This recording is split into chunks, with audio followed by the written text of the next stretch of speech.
Hello and welcome. I'm Marianne Fessenden from AMTS, and this is the Nutritionist webinar. Thank you for joining us today. We are joined by Daniel Scothorn of Scothorn Nutrition in Hortonville, Nova Scotia, Canada. We were fortunate to host Daniel last year for a Canola Amazing webinar in March.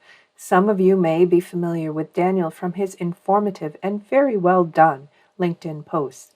Raised in the dairy industry, Daniel's nutrition knowledge was gained through a bachelor's and master's of science at Delahousie and the University of Saskatchewan in Canada.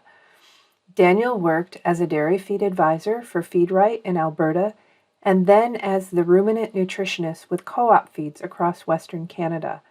Daniel and his wife Heather created Scothorn Nutrition, a company designed to offer independent nutrition advising to farms wanting to improve feed costs and milk yield.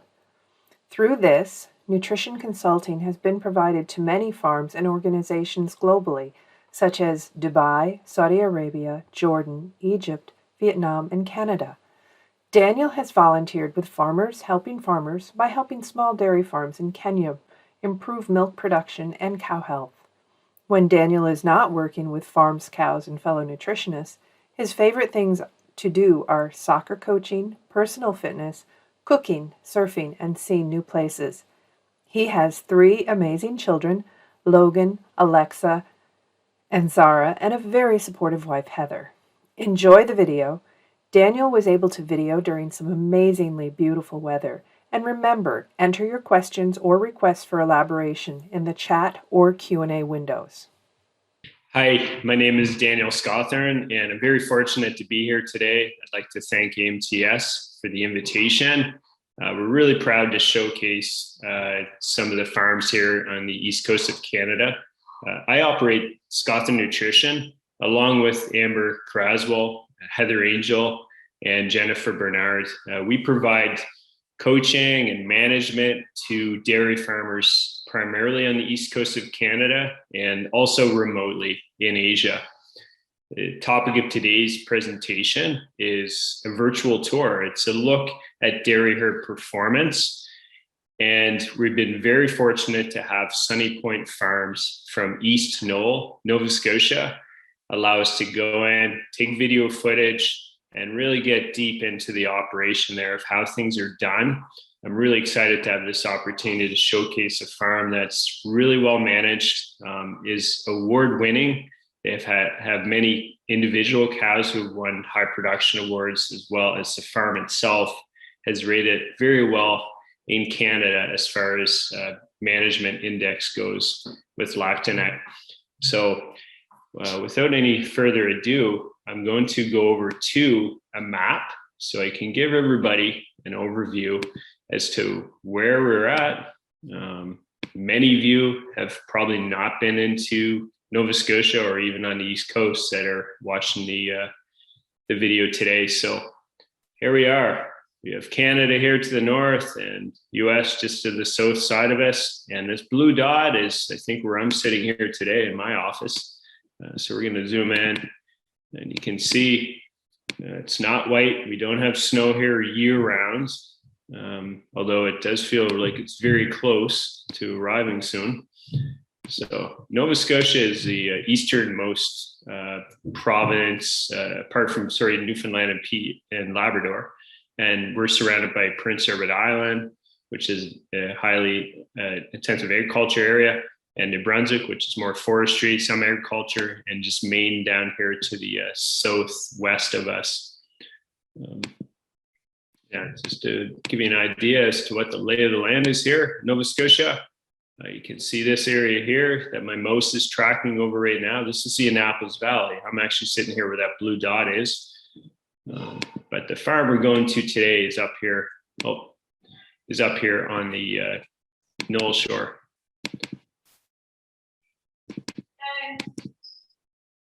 You can see the look of that water is rather chocolate milk. That wasn't a tank of Jersey milk that was dropped into the ocean. That was actually is really how the Bay of Fundy looks. It's a very tidal area, so it picks up a lot of mud when the tide's going in and out. That is a body of salt water. And this farm here, Sunny Point, is positioned just right right in the middle of this basin here. So, one thing that we specialize in Nova Scotia in the dairy industry is production of forages. So any farm that you ever visit on the East Coast actually would primarily do all of the forage production on their own. And in most cases, actually, they're also growing quite a bit of corn for snaplage or high moisture, or even small grains, barley, wheat, and soybeans, especially where I live in the Annapolis Valley. There's a lot of soybean production. We live in a very temperate climate. It doesn't get too cold, and that's a relative term. We might see minus 20 Celsius from time to time. And then in the summer, we do get a lot of humidity. So often it's around plus 25 to plus 32 would be probably the upper range. Once in a while, we see days where it's plus 35 to or plus 36, for example, this past summer. Sunny Point Farms is a beautiful layout. It's been constructed onto many times, but what we have primarily is this milk cow barn here, and that houses the dry cows on one end. In today's presentation, we're actually going to get into that barn, look at some of the pens. I'm going to start the presentation video, though, by featuring these feed bunks here. You can see there's 11 feed bunks here, 1, 2, 3, 4, 5, 6, 7, 8, 9, 10, 11. And right in between all those feed bunks is their feed kitchen area. This is an enclosed area where they do augering into the mixer. And this white barn over here, we're also going to get into. It's a heifer, young heifer barn with up to breeding age. And without further ado, we're going to start this first video. Thank you. It's actually an unusually beautiful day here on November 2nd at Sunny Point Farms in East Knoll, Nova Scotia. It's a 330 cow Holstein herd owned by Philip and Lori Veru and their 3 kids. Now, I've been working with this farm for probably 15, 16 years, I believe, doing the rations and advising, and it's been a pleasure to work with them. So first thing I want to say is thank you very much to the Veru family for allowing us to host the video session at the farm today. And as you see, I'm going to do a 360 tour of the grounds, the farmyard, and to give you a rough idea as to what's going on here. In the background, you see the 330 stall, free stall. It's a 6-row. It's got natural ventilation with fans inside. We're getting into that barn in a few minutes, and they're milked in the parlor 3 times a day, which is in the screen right now. As a circle around, you're going to see where the heifers are housed, and I'm standing on top of bunk number 6 of 11 bunks on this operation. And like many farms in Nova Scotia, much of the forage is produced here, and on a year like this, which actually is a fantastic year for growing, there's actually a lot of high moisture corn and dry corn being produced here too, just from an abundance of crop, which is not the case in all of Canada. Unfortunately, in the West, there's a lot of drought this year, and there's a large shortage of grains in some areas. But the bunks here are numbered from 1 to 11. And one of the things I want to start off by featuring here is just this excellent forage management that they have here. Okay, you're going to see there's many different coverings used here, and there's many ways that they're protecting the harvest from the critters, which you can hear in the background there.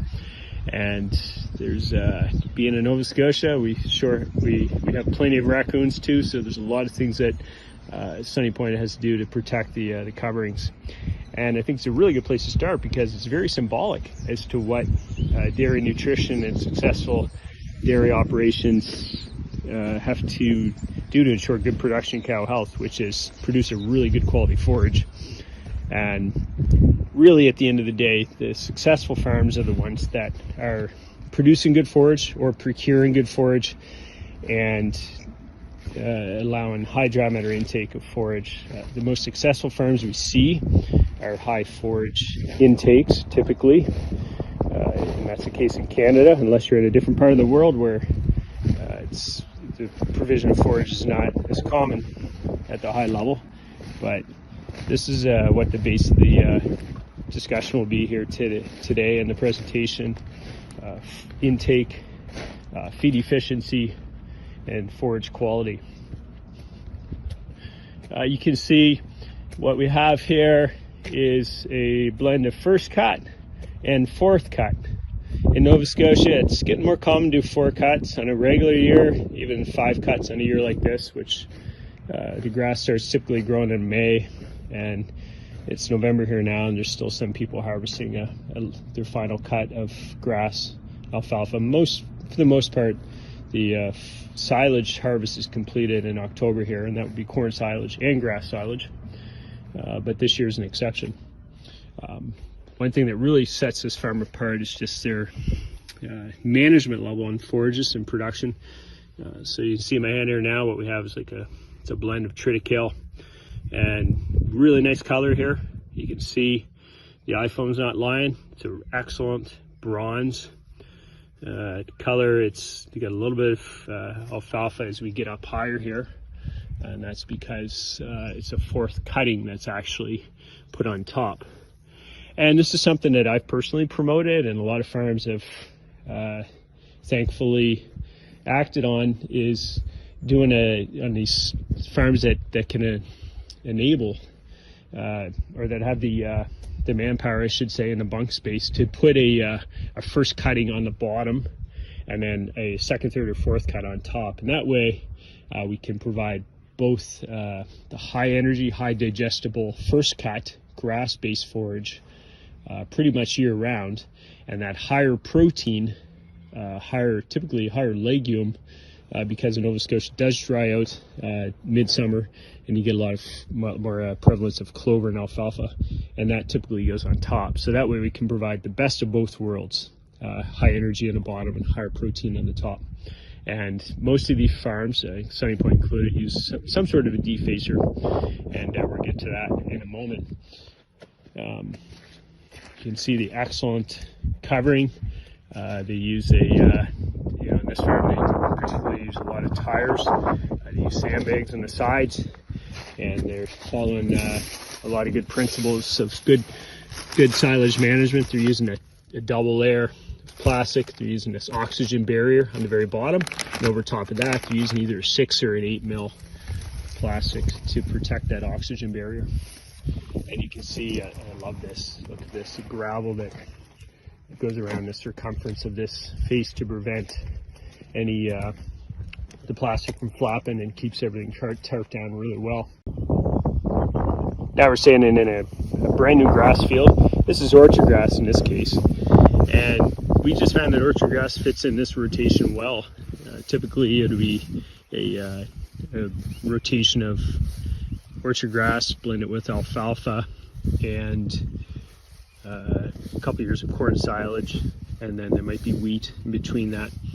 So Philip focuses on time of cut with his orchard grass. He's pretty adamant to have a ADF in that 30 to 31% range, which will give an NDF in the high 40s or low 50s typically.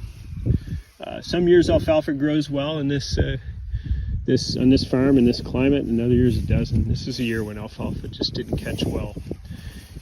We seem to have rain every week during this particular summer, and the grass really flourished. So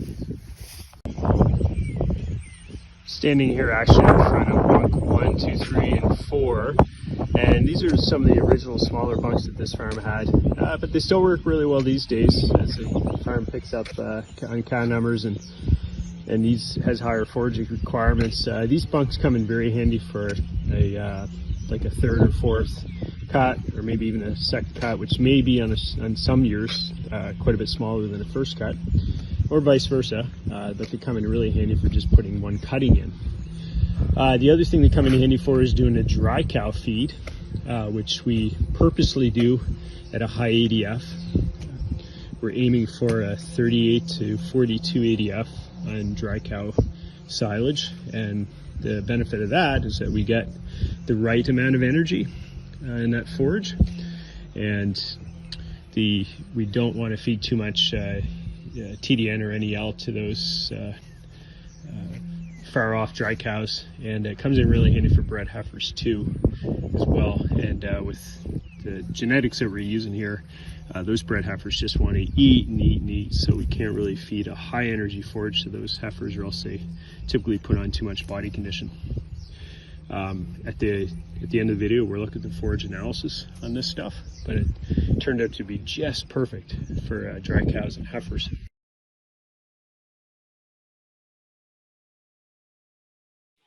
Forage analysis at Sunny Point Farms is something that we typically do on a monthly basis, and we do that by coring ahead, or once in a while we do it by face sample if we're sure that there is no further field changes in the proceeding 20 to 30 feet of silage, but primarily we rely on core samples. The next few slides I'm going to show you the forage analysis from Cumberland Valley. This is a lab we typically use for this farm. We usually get in, because this nutrition is primarily in this audience, I wanted to just explain things at a little more detail. We primarily use the NIR1 analysis, and if we are trying to troubleshoot a fermentation issue, then we're going to get that extra fermentation profile done. But other than that, we rely on the basic NIR1 plus analysis, and that gives us the different time points for NDF digestibility, the 12 through to the 240, and we find that very valuable for use on the AMTS software. The first silage actually that we'll look at will be back up here to the corn silage, and this is fed to all lactating and dry cow pens, and this is a 50% BMR, 50% conventional analysis. And the dry matter, they really got it ideal. This is mine done in last year's crop, 2020. So the dry matter was ideal, 34.5. Crude protein, fairly high. We don't typically see those high 9.5s, but hey, we're taking it, right? ADF, NDF, fairly conventional, 25 ADF, ANDF at 41.6. That's the ash corrected NDF. And just going down here, I'm just going to point out one of the first numbers I look at in NDF digestibility is the NDF digestibility at 30 hours, which is 64.7. Now, in this area of the world, we typically see a conventional corn silage around 55% NDF digestibility 30 hour. And we see BMRs often in that 70 to 75% NDF digestibility 30 hours with this particular laboratory. So that gives some pretty low UNDF numbers. Like I said, this is a 50-50 blend of BMR and conventional. So this is right where I would expect it, 64.7.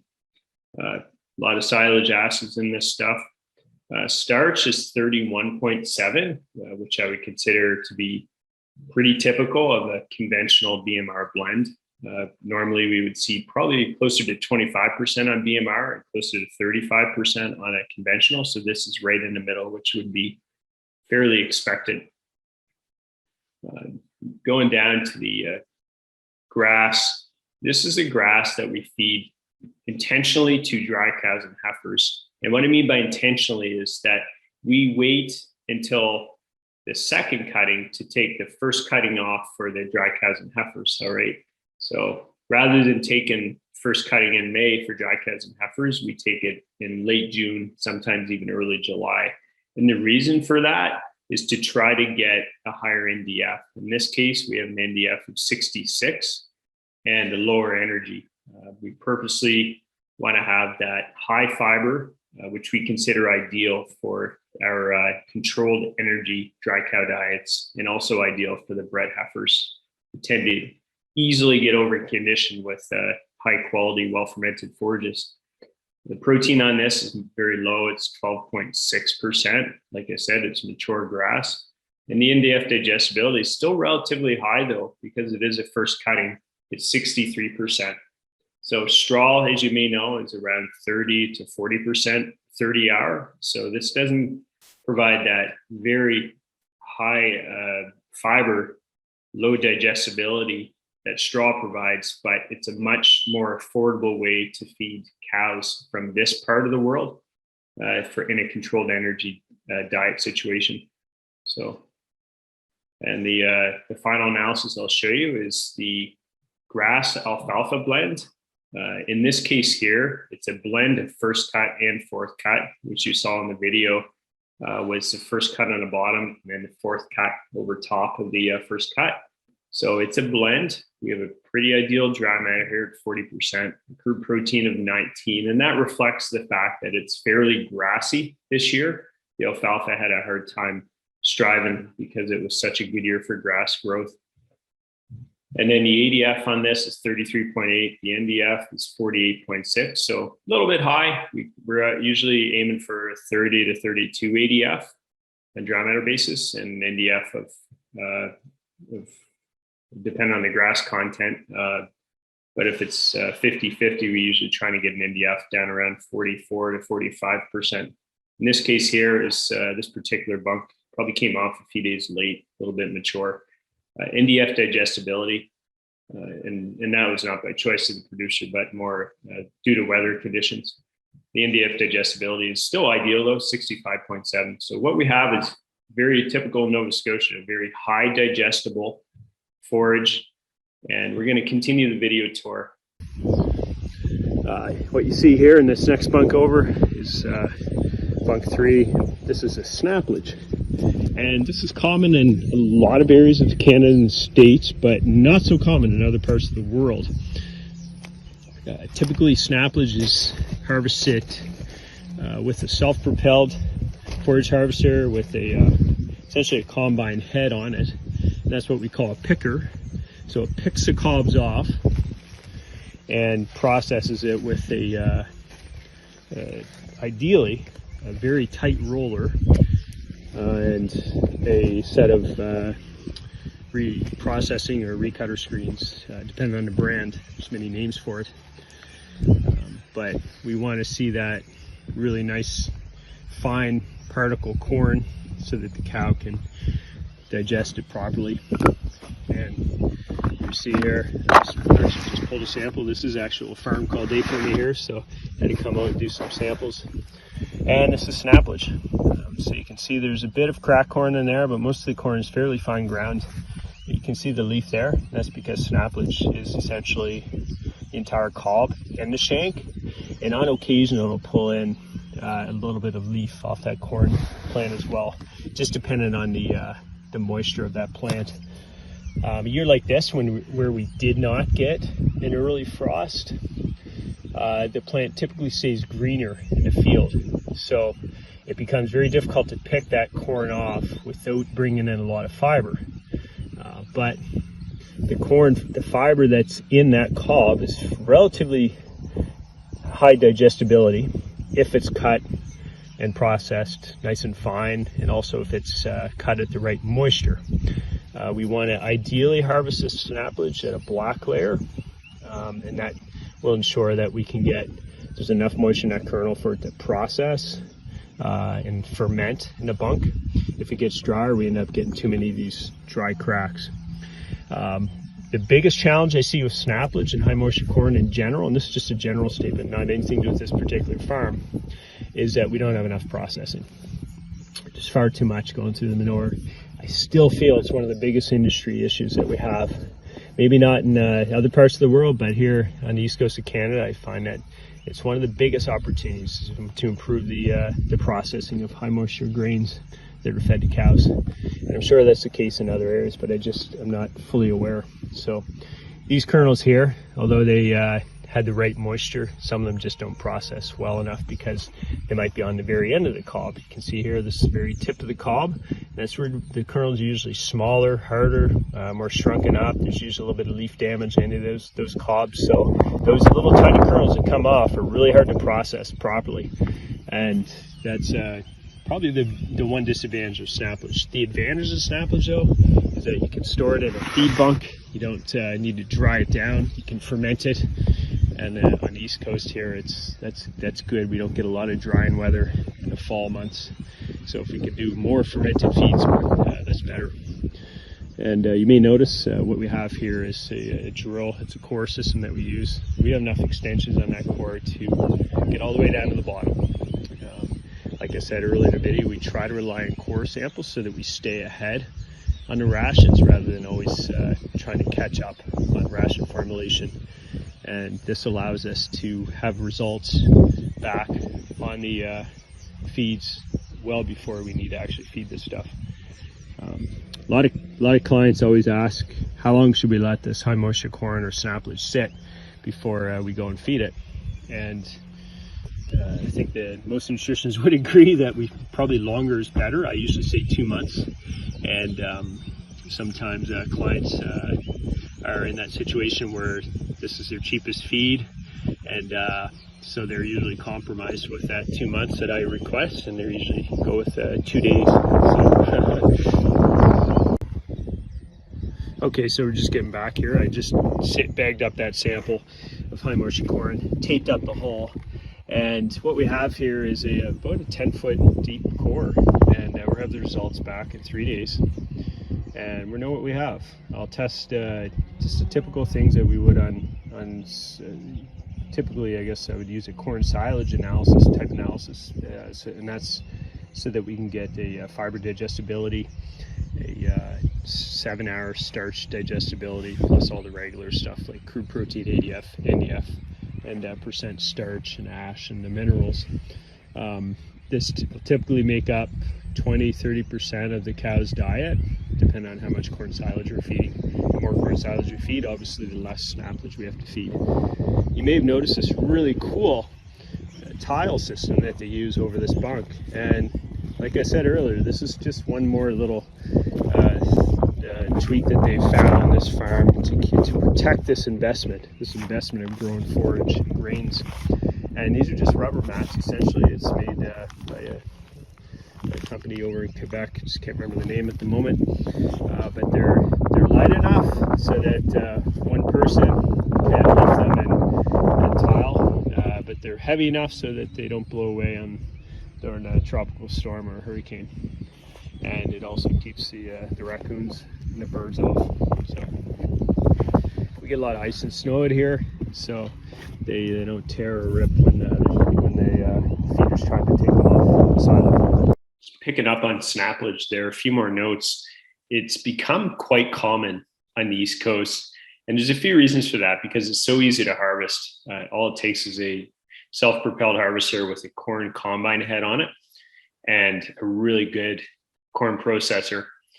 Now, that is also the challenge. When the crop becomes too dry or the kernels are too hard, the set of rollers are just sometimes not enough to completely damage that kernel.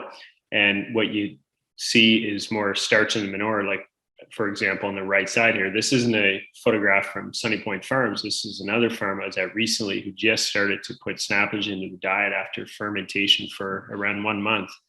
Ideally, we find snaplage is better if it ferments for 2 to 3 months. We say that probably the best time to feed snaplage is after the new year.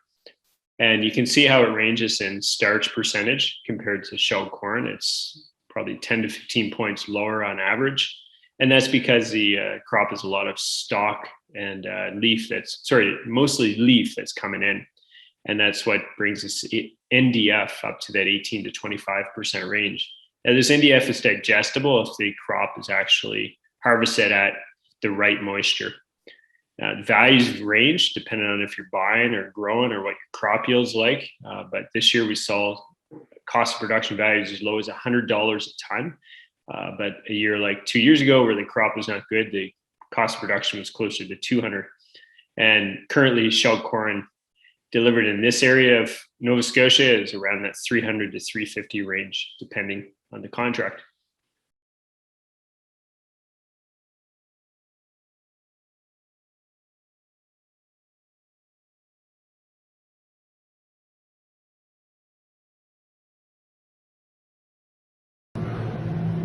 Now we're standing in the milk-fed calf barn. This is where calves live from 1 day of birth up to 60 days of weaning. And you can see this is bigger in these calves. Look at the condition on these.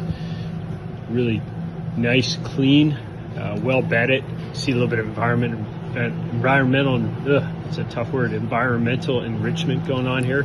Good fly control, and you can see it's a positive flow, positive pressure ventilation system with curtain sidewalls to force a bit of that air out. And they've tried many different things over the years in this barn. They found that this ventilation system seems to be working the best. And just look at the vigor and the condition of these calves. Beautiful. What we have in the feed bunk here is a farm blended, what we call dry calf TMR. And it's a blend of straw and various grains. And we're bringing up a copy of that ration a little bit later in the program. And they also feed a pelleted calf starter. Really good intakes. Interestingly, on these dry calf TMRs, what I often see is a preference for the straw. I'm not sure if it's really a preference or if it's just the fact that when the calves are eating this, it's hard to avoid the straw. So we typically see over time a little more grains left in this TMR than straw. When we look at the fresh version of this, freshly mixed version of this TMR, it does have the appearance of a lot more straw. So you can see little specks of white in there. That's a fatty acid that we put in there. Now we're just going to move out of this barn into the next stage of growth, which is weaned calves here, and into the next barn through this door.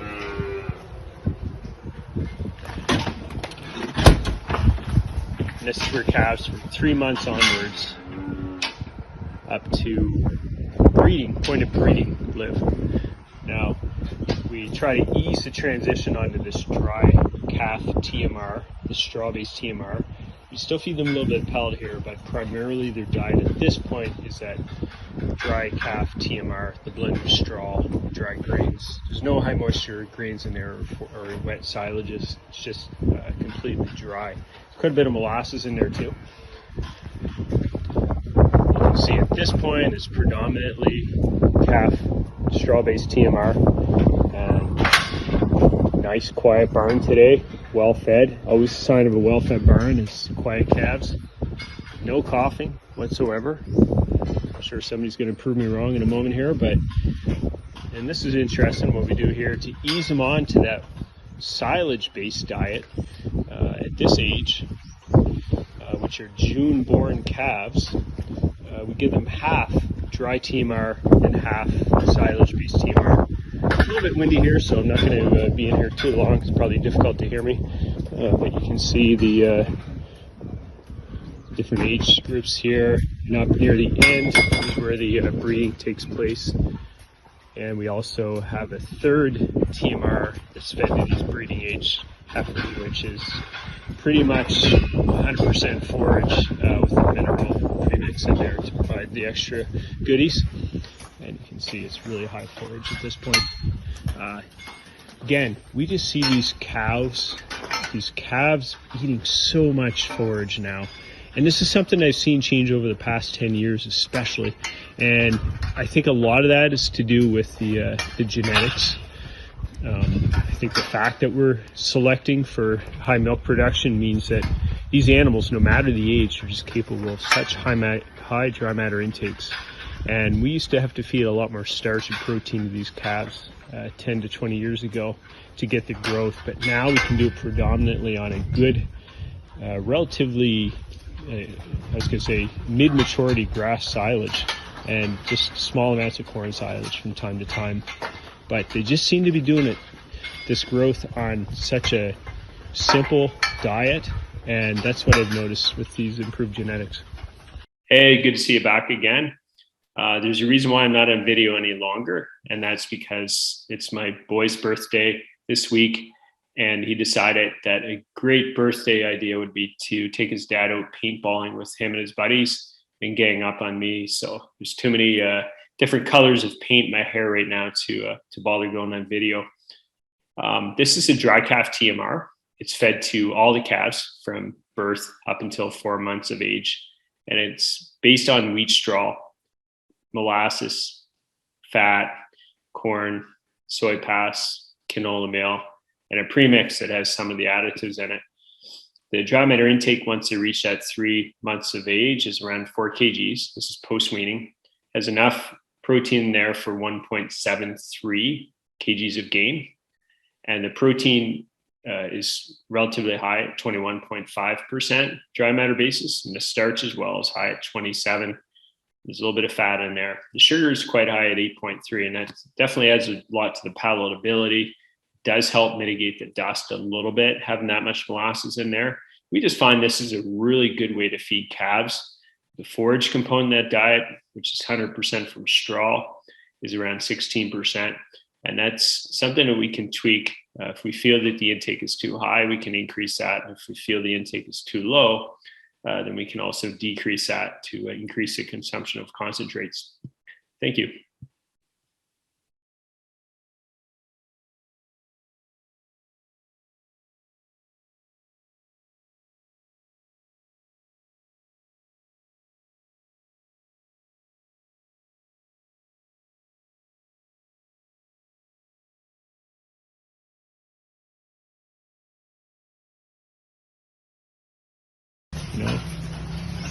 Luckily in this farm we do have rumination tags on most of the herd, so we can see remotely what rumination is like, but it's always good to watch that too. You can see almost every cow here is chewing. This is a high intake herd. We'll show you some graphs of that in a moment. You can see a lot of good activity here, and there's that classic foam, and that's a good sign of rumination. So lots of activity there. Look at that one here, number 2097. She doesn't like the camera on her, does she? Look at that. Look at that rumination. So these calves are just coming out of the parlor, probably over the past hour. So some of these cattle had a meal already and they're just lying down, taking a break. One thing that the owner noticed the last few days is some variation in manure, and we'll get over there in a moment. This sandbed at farm, 3 times a day, fed 1 time per day. All the diets provided just in between that AM and noon hour milking. Excellent rumination here. Now, this is a 3-row. We have sidewall vents, chimneys, and also box fans. Now, heat stress on the Bay of Fundy is not typically an issue. This year would probably be the exception. There was quite a few warm, humid days where the THI got into the high 70s, 80s. And I'd say a typical daytime high out here would be in the high 20s. But this year we did have a few days in the low and mid 30s Celsius, that is. And being on the bay and on the East Coast, we do get a lot of humidity. So it's a very good, wise investment to have some heat abatement systems, which they do. So let's walk it down here. Now this is a split of mature cows and lactation 1 in this pen, and it's a long pen. It has the appropriate amount of crossovers, I believe, but what we typically see on this pen, and I'd love to get feedback from you folks, is the lactation 1 are normally on one end of this pen, and it's strictly by choice. There's no reason for them to be up here, but they typically are eating and lying down on this end. And if we want to look at normally when I come to this farm, if I want to see the heifers, I just walk in the end of this pen here if I want to specifically look at their condition and their growth and just how they're doing. This is a new grouping strategy this farm's been using over the past year, where they're penning them by repro stage rather than lactation number. It used to be a lactation 1 and a mature cow pen. Now it's all split up. 33% of this herd is lactation 1. And probably really hard to tell on video, but most of the girls on this end are lactation 1. Most of the cows on the other end are lactation 2. Team hour was fed about 2 hours ago, and probably agrees with me that it's just a perfect timing for a feed push-up. Still lots of feed within reach, but at this point, I think what those calves will really benefit from is that push up, and that'll tweak some of those girls to come over and start eating again. And that's really the secret of some of these high intake, high production herds. It's just the ability to be presenting fresh feed in the form of a push up or a new feeding on a very frequent basis. You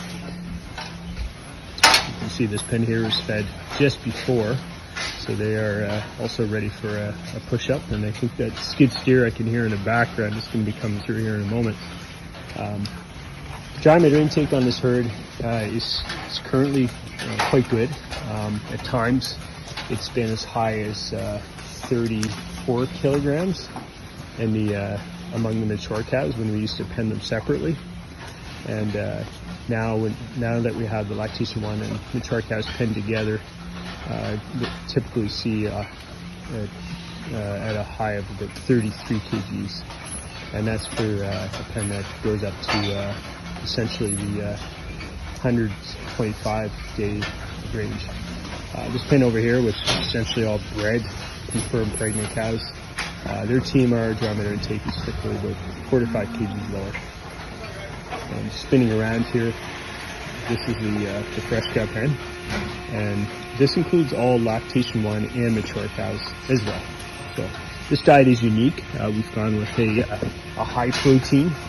Essentially it's 19% protein, high amounts of metabolizable protein, high amounts of forage. We're not using any fiber byproducts in this diet, and we're following a philosophy of feeding high amounts of protein. They're only in here for 2 weeks, so it's not really a long time. Typically when I walk into a fresh pen, there's 3 things I'm looking for. I look at their muzzles. I like to see if there's anything coming out of them. If there's any of that long, stringy nasal discharge coming out, then I know that we're putting them on, aggressively changing them too fast onto a high grain, a grain diet that is too high. I'll look for dryness on the muzzles. If they're dry, if there's a lot of feed sticking to those muzzles, then it's a good indication that they're just not drinking enough water for whatever reason. Either they're just sick and they're not making their way to the water bowl, or the provision of water is just not high enough. I'll get into this pen here so we can look at the back ends of these cattle. One of the most important things I think to look at though in a fresh cow pen is the eyes. Okay. I know video doesn't do this justice, but what I see in this heifer's eyes is that they're a little tiny bit sunken. All right. One of the best indicators of either body fat loss or slight dehydration are those eyes. If they're really sunken in, then it's typically a lot of body fat loss. But what we want to see is a nice, healthy looking eye that's not showing any signs of weight loss. All right. I'm just going to try to find a good view here of some fresh cows. Typically, this is a herd that's typically in the mid-40s for production with 4.2 to 4.4% butterfat. So we're not going to find a lot of fresh cow problems on this barn. So these cows can show me their pretty eyes. We can take a closer look. And you can see these cows all look excellent. You're not going to find cows that have extremely sunken eyes. This one here is a little bit sunken, all right? But again, that's one thing I like to walk through these pens looking at is the position of those eyes. The other thing, of course, is manure. Of course, the alley scraper just went through, so it's not going to be easy to find one. I score manure on a scale of 1 to 5, 1 being diarrhea, 5 being like a horse manure, and I would call this a 2. Unfortunately, we do typically see 2s in fresh cow pens, and that's either just to do with some stress that cows going through, or just the change in diet. I just want to use a 2, a little bit too loose in my mind. All right, but again, it's a fresh cow diet, so a fresh cow pen, so I expect to see this. It's quite common. This one here is a little better, probably a 3. Actually, might be a little bit too stiff. This one here is probably a little bit too stiff as well. That's probably what I call 3.5 or 4. I don't like to get too picky on manure scoring. I don't think We should be assigning half scores to middle work. And this one here is pretty ideal. That's a 3. As we get on here further, you can see there's a really loose one there. It's a 1 or a 2. That must have just calves. And this heifer here who's just got up. I get these cows all stirred up, so they're, before I got here they were all lying down. That's a really good looking cow there. That's a 3 score. So nice, well conditioned heifer. Another really nice, tall, beautiful heifer here. Pretty much has a show cow udder on her, right?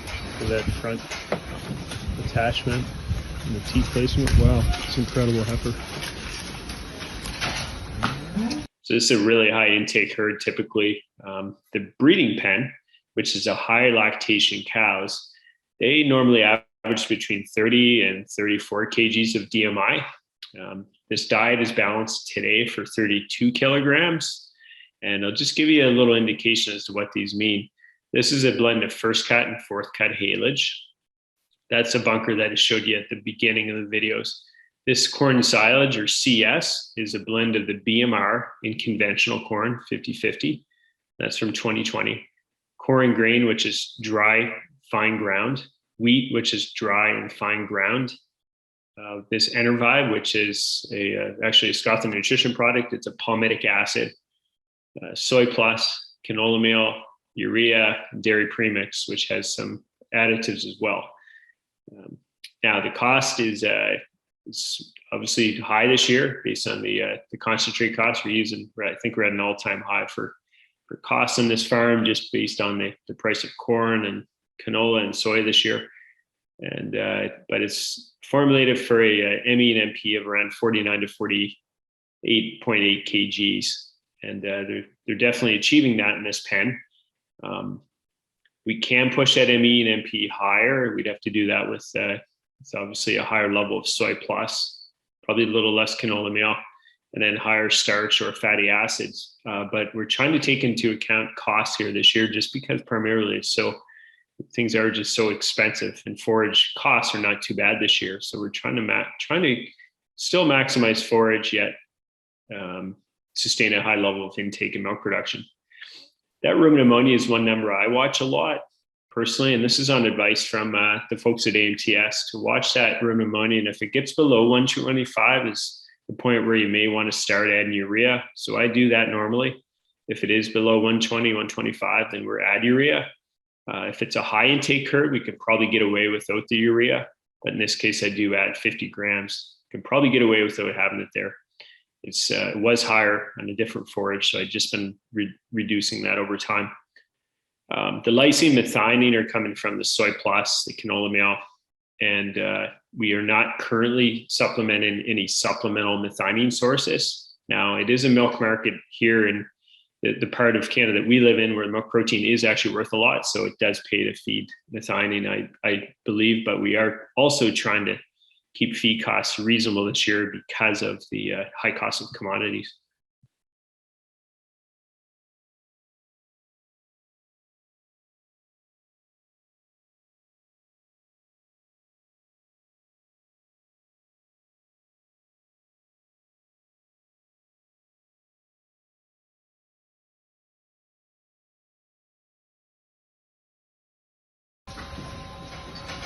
This is a pre-fresh heifer pen, all right?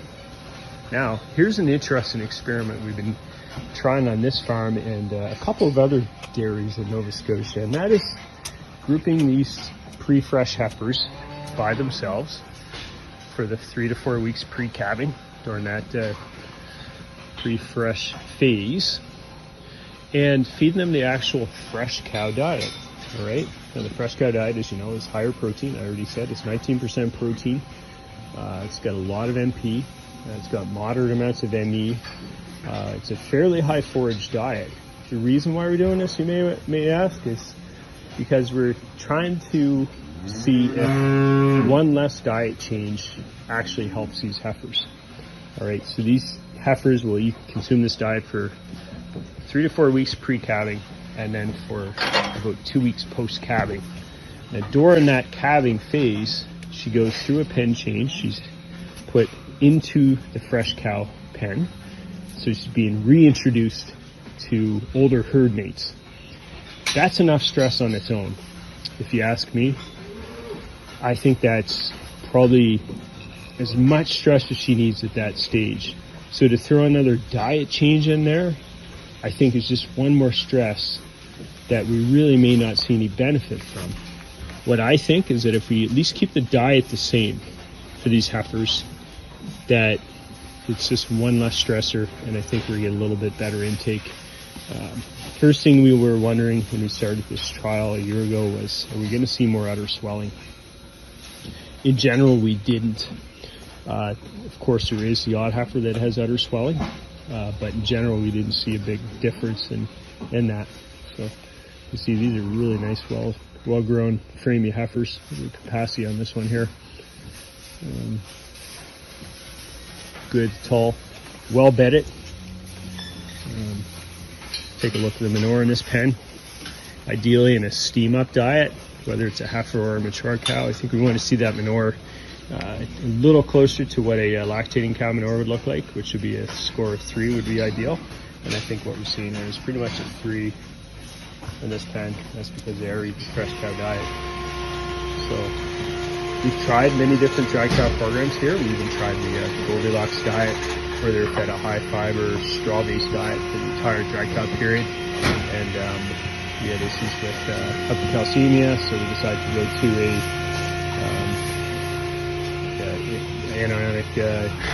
a well-managed anionic diet on this farm. These next bunches of pens are mature dry cows. And again, these are steam up, so these are 3 to 4 weeks pre-calving. We do what's called an all-in, all-out pen change for these dry cows. So everybody is moved as a group. It's called mob group movement, I guess is another term we use in our industry. And these cows are all moved together 4 weeks prior to calving into the pen together on the same day. So they live with each other for that 4-week period. And at any given time, there's only one pen generally calving, so it's a lot easier to manage as well. Again, it's a 330 cow milk cow dairy, so it's not a lot of cows calving every day. In general, almost 1 cow a day calving. A lot of things being done right with this diet. They're really processing the straw well. It's predominantly straw, corn silage as a forage. We've tried a little bit of grass alfalfa silage in here just to try to introduce it to them pre-calving, but we just found it made formulating for the ideal urinary pH to be an extra challenge, so we just removed that. And so now it's primarily straw, corn silage, and a good dose of canola meal for protein, some amino plus or soy plus, depending on the month and what we're buying here, as metabolized protein source, and or soy plus, I should say, and anions in the form of animate.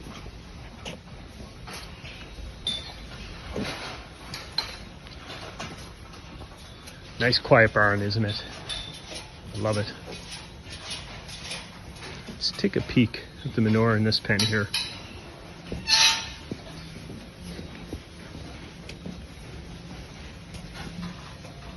Now, because it's a straw-based diet, we're seeing a lot more 4s and 5s, essentially, okay? Probably a little tight. I don't know if I want to see a 5 manure score in a close-up steam-up diet, okay? It tells me that there is, yes, a lot of fiber intake, but possibly not enough carbohydrate or NFC intake. They're bedded on a nice deep bedded pack, super comfortable. They got the fans there for when we need them, and everybody's chewing their cud. Things are looking pretty good in here today.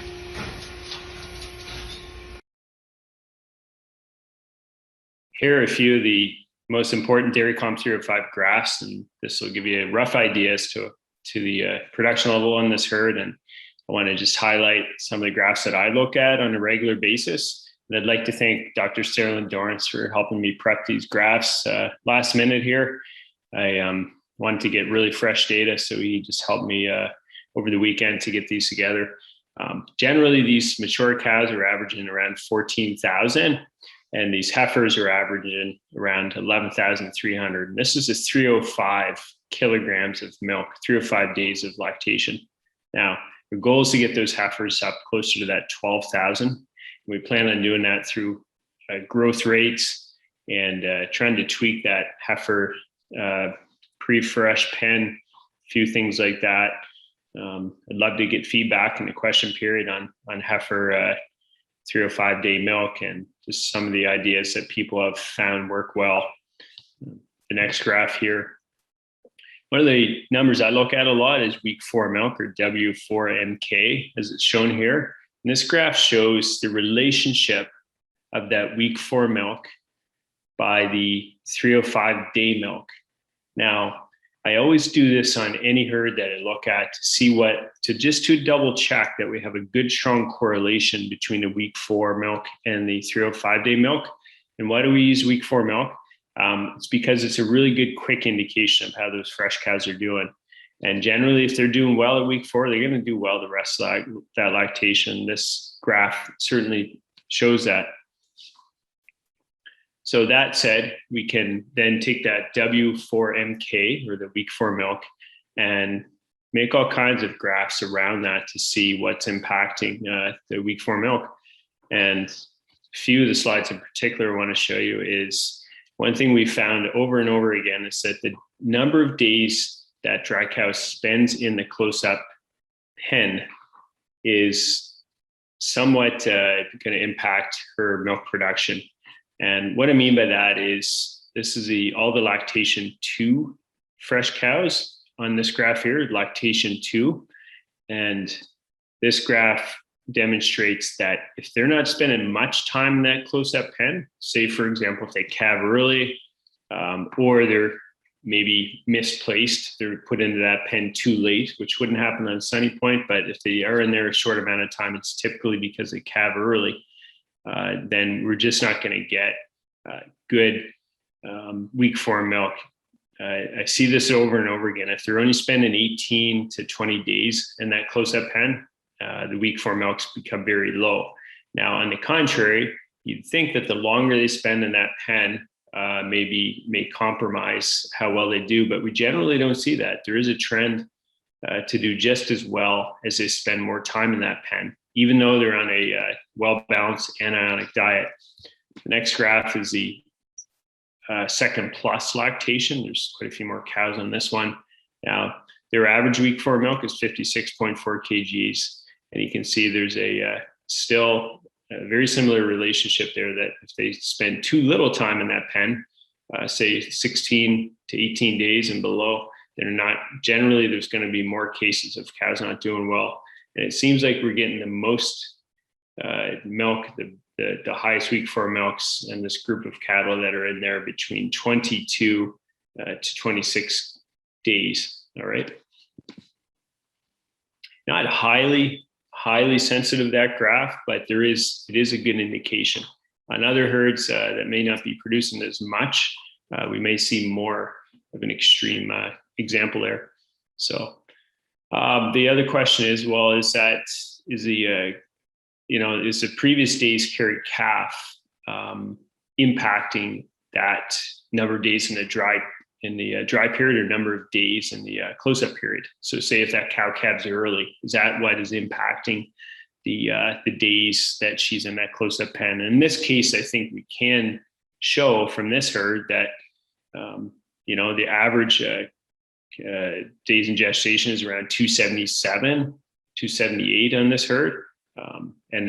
But there is still quite a few cows that are calving at 272 and less. So those are probably the ones that are not spending much time in that close-up pen. Those are the ones that tend to do worse. So in management, if there's anything we can do to try to identify those cows that calve early, just by looking at trends or graphs on your farm to see if there's any relationships, then maximizing that days in a close-up pen will usually yield more positive results in week 4 milk. And I see that over and over again on different farms. So I encourage you to look at that same graph if you haven't already. So this is a graph that shows the week 4 milk by the age at the most recent freshening for first lactation animals. Now, we've been trying to see how these 20, 21, 22-month-old calvers do. And what we're seeing is a really good bunch of numbers here. We're seeing the calves that calve at 21, 22, 23 months all roughly do about the same milk production, okay? You can see the majority of them are calving around 21 months.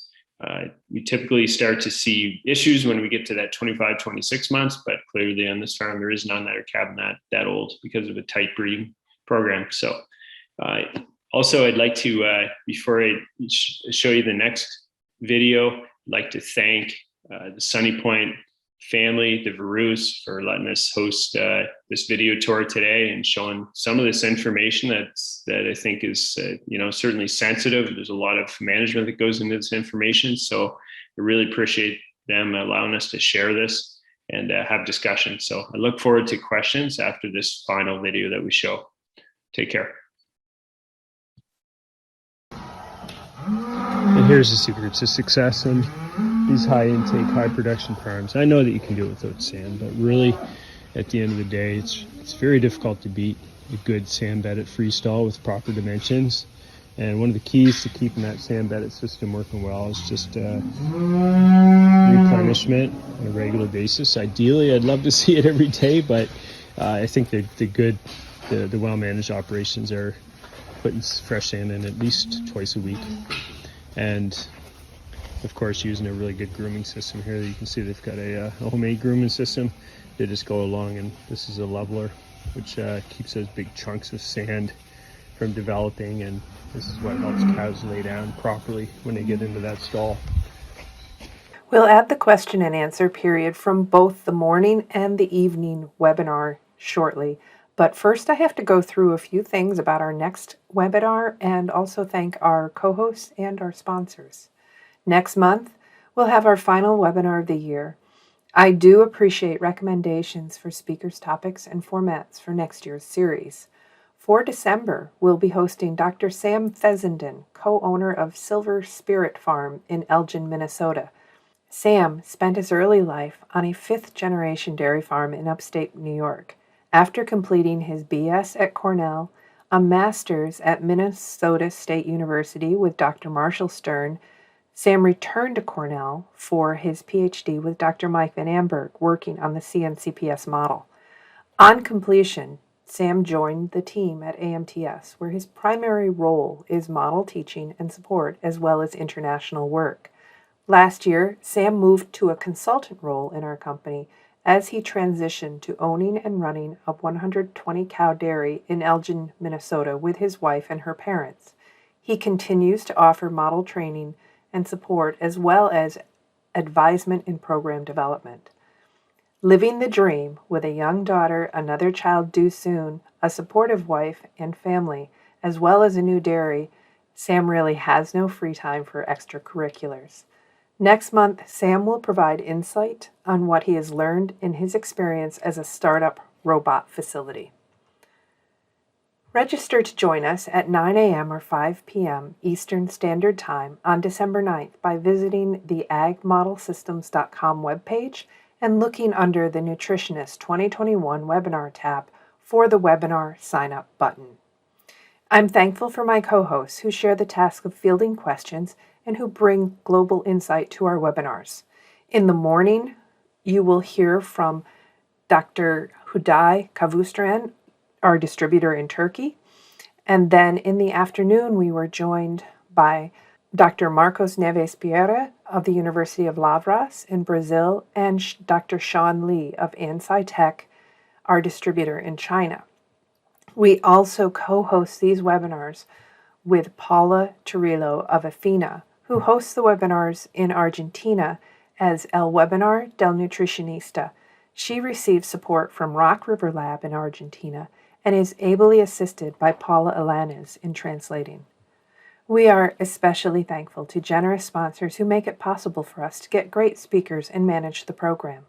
We thank our gold sponsors, Arm & Hammer Animal and Food Production, #ScienceHearted, the Canola Council of Canada. Learn more about feeding canola at canolamazing.com. Idina, experts in animal nutrition with expertise in plant bioactives. And Proteca, transforming the future of farm animal health. Our silver sponsors are Ajinomoto, Superior Nutrition through Amino Acids, and Virtus, both of whom have been sponsors with us from the start. Also, we thank the Forage Analysis Laboratories of Dairyland Laboratories and Dairy One. Both have affiliates around the world. Adiseo, ruminant nutrition solutions to ensure animal performance, and micronutrients, feeding the future. Our bronze sponsors are AminoMax, Purdue Agribusiness, Origination Inc., Phileo, Balchem, and the Milk Group. Each of these companies support education and research worldwide. We hope that you consider them in your formulation decisions. I will first add the question and answer period from the morning webinar, and then I will add on the question and answer period from the evening webinar. Thank you. Yeah. There we go. Okay. Can you re-ask that question, Hudai? Okay. So the BMR, you mentioned about BMR. I think it is a good product for replacing the corn silage. I think they require the less water compared to the corn. So is it really good compared to the corn silage? What can you say more, Okay. All right. Can you hear me? Yes. Okay, excellent. I don't know if you can see me. I can't see my video, so I'm not sure. So first of all, thank you, Marianne, for inviting me to be a part of your webinar series. I really appreciate it. It's a good chance to talk to nutritionists, and it's a good. I love sharing ideas, so it makes me very happy to be able to do that. The other thing I'd like to do is thank you, Marianne, for cutting and pasting a lot of work here that I did today. It saved me hours and hours, actually, what you did, Marianne. So I really appreciate that. And the other thing is my wife, Heather, she gave me a lot of time last weekend looking after the family to put this stuff together. And finally, I'd like to thank our war veterans today. It's Remembrance Day here in Canada, Veterans Day in the States. I have family that served in the war, and some of them are still active in the military. So I'm going to dedicate today's talk to the war veterans in my family. Okay. I guess to your question, the BMR is short, is an acronym for brown midrib corn silage. And that's a genetically modified trait. Sorry, I shouldn't say it's genetically modified. It's a trait that was identified and selected for that was related to a lower lignin content. It's BMR, I believe, was first discovered in the 80s. It's been progressively bred and refined over the years. They did introduce a GMO trait to it. Most of it's glyphosate resistant, so therefore we may not find it available in every country. And I see, Christine, you made a good point. BMR is not genetically modified. However, they do put a trait in there that makes it glyphosate resistant, at least the variety we have here in Canada. So it's because it's a low lignin, it does have a much higher fiber digestibility. But because it's lower lignin, there is a perception out there that the standability is lower in windstorms. So because of that, thank you, Zara. Because of that, there's a hesitation for everybody to plant it and feed it because there is a higher risk of storm damage. But personally, as a nutritionist, I love it. It's what I call easy milk. All right. When you add BMR to diets, typically we get, number one, higher energy density of the diet because it's a more digestible fiber. And number two, we just get a willingness for more intake because the rate of passage either is higher or just willingness to have more intake and a greater extent of digestibility. So we automatically typically get a milk production response. So.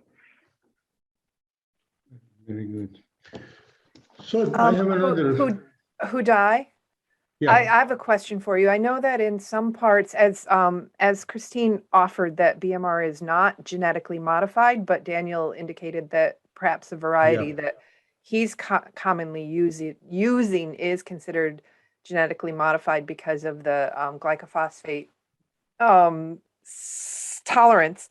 I know here in the States and possibly in parts of the EU, GM plants aren't, or you really have to limit or can't use the amount of BMR that maybe would be preferred because of restrictions.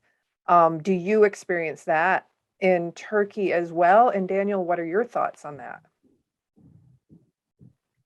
Yeah. Okay. Marianne, are you asking the extent of use? Just what's our sort of upper limit, or what are the things we have to watch out for? Can you clarify your question, please? Yeah. So probably it's multifaceted. There's obviously extent of limits because some here in the States, at least, some milk processors are requiring that there be a very limited, and especially if your product is going for export. That seems to be something that you have to be quite conscious of. And I just wondered if Hudai was cognizant or had those same sort of regulations. I'm asking a both country question, I guess. Okay. I can certainly comment on just the nutritional aspects, I guess. I don't think I'll discuss the GMO aspect or the use of it in certain milk regions, just because of my lack of knowledge. But nutritionally, we find it used in places where typically there's, well, number one, where it's sold. It's not sold in every area.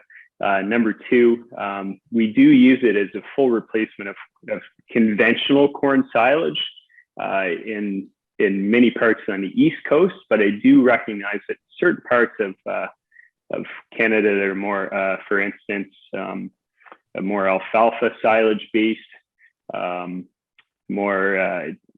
could be various reasons, but there is a reluctance to go full BMR in some regions. And I believe that's just because in technical terms, I think some people are trying to achieve a higher UNDF in diets. And it's difficult to do that with if you're feeding a high amount of corn silage from BMR. However, here in the East Coast, our typical diets are 50 to 60% corn silage. So that gives lots of room for a highly digestible forage like BMR in place in the diet. So what I do nutritionally when I feed BMR is I will normally reduce the NFC component of the diet, okay? And that's because this NDF becomes such a big chunk of digestible fiber that's displacing something that's typically lower digestibility. So just more as a prevention of acidosis related symptoms, we typically reduce the NFC by around a point. So if we were running at 40% before BMR, we might go down to 39% NFC. We don't reduce it a lot. We try to maximize the intake of NFC. That's how we get their lowest cost form of microbial protein production. So I'll just leave it at that. Hudai, I have a BMR related question while we're talking about that. And then Hudai, I want to give you more of an opportunity. This question is, with BMR, does the milk production per acre go down because of the yield drag and lower starch content? In your experience? Yeah. Okay. Yeah, good question. So I think originally, Bob, it's good to see you on here, Dr. Charlie. I have I rely on a lot of what my clients tell me and what they see. They know so much more about growing than I personally do. I've been away from primary agriculture for quite a few years. Originally there was more of a yield drag for sure. And what most of my customers tell me now is that they don't really see that yield drag. Either they've become better at growing their crop by using the correct fertility, the correct seeding date. They figured out which fields to grow BMR on. It's a very sensitive crop. It's more susceptible to disease. So they've also figured out the prime time to spray that crop. So I'm not personally seeing yield drag. What I am seeing is as you indicated, a lower starch content. Typically, we're seeing our conventional corn silage around 35% starch here, and then the BMR will typically come off maybe around 25 to 30%. So it's usually around 5% lower starch. And now, is that the variety, or is that the just our conditions here on the Atlantic coast, where we don't get the intensity of heat that other BMR producing areas would get inland? I'm not sure. The other thing that I've noticed, and this is just anecdotal, I don't know if there's. I'd love to get your feedback, Dr. Charlie, because you've been around silage a lot longer than me. But what I do see is a lot of shrink in the bunks where we use BMR. So if we pack the BMR into a bunker that's 12 feet of height, we always lose a foot to 2 feet of feed by the time we feed that out 5, 6, 7, 12 months later. There's always a lot of shrink. But I notice what's coming out of that bunk is usually a clear water. It's not always a discolored water coming out. So I don't know why that's happening, and that's even in a BMR that's relatively dry, like a 35% dry matter. So I recognize there's a lot of shrink in that. So I'm going to be perfectly honest here today. BMR is an awesome feed. It's what I call easy milk. And it typically does save a little bit on feed costs because we can lower the NFC. But we do, on the other hand, we do suffer with higher rates of fermentation loss or some type of shrink. Yeah. Okay, thank you. I have a few other questions, but I'll come back to them. I want to make sure Hudai gets a chance to speak. Sorry, I keep butting Hudai. No, thank you. It is more clear for me now, but I'm also I have also the concern about the water requirements when we grow BMR compared to the corn silage. Does the BMR needs less water compared to corn when they are growing? Yeah, I think your question broke up a little bit, Hudai. So I think what you asked was, is there different growing conditions required for the BMR when it comes to water? Yep. Yeah. Okay. I can't answer that. We're in a temperate climate here where there's all natural precipitation. So I can't unfortunately answer that. Okay. Then. Okay. All I can tell you is the only thing I can tell you is that the drought tolerance seems to be not much different. For instance, last summer when we had a drought on the East Coast, and a drought in Nova Scotia, you got to remember, is basically when your driveway gets dusty. Okay, it's not a true drought, but it's a drought. Okay, it's a drought. But I don't notice a difference in the two varieties as far as susceptibility to lack of rain. Yeah. Yeah, one of the things that was pointed out, Hudai, is that because there's lower yields for the same volume, you need more land to grow. Yeah. So, yeah. So moving on to, I'm going to do a couple more BMR questions, but then there were questions about some of the when you were out at the bunks. So I think I had one more BMR. Are you growing the BMR and corn silage as a mix or in separate fields and blending them as you fill the silo? Oh, okay. Yeah. So, I've seen both. All right. And I know that in this case here at Sunny Point, the seeds are actually being mixed together. So they're randomly seeded. So I think at certain times we've done, say, an 8-row or 10-row corn planter, we've done 5 and 5 or 4 and 4, just depending on the cedar width. But in this case, it's a blend. It's a mixture. So that probably, part of the reason is because they're conventional here in Nova Scotia. We use, for instance, on that particular farm, an 83 day, and then the BMR is I think probably 10 days more maturity. I'm thinking it's in the mid 90s. And so the thinking right or wrong, is that if we have a conventional, it'll starch up more and dry down faster versus the BMR that's going to be a little higher moisture and a little lower starch. So we figured it's sort of a nice compromise. Yeah. All right. Let's see. So this is a comment from Dr. Robert. Personally, he doesn't think the lower milk per acre is a death blow. He just thinks it means you have to probably use a blend of the BMR and conventional, as you are doing. The blend could be in the field if practical, or just in the feeding out. So that's sort of just following up. Next question. Go ahead. Yeah. Did you have a comment on that? No, I just think it's an excellent point. It's I think what we have to recognize is that there's a difference too in what we have to do with an acre of land in certain parts of Canada and the U.S.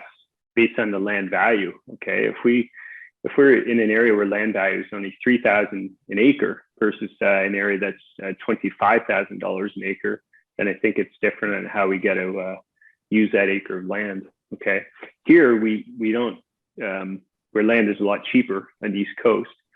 It's in certain areas, I should say. I know there's people that pay a lot of land in some areas, but I think we can afford that, a slight yield loss if it means more milk.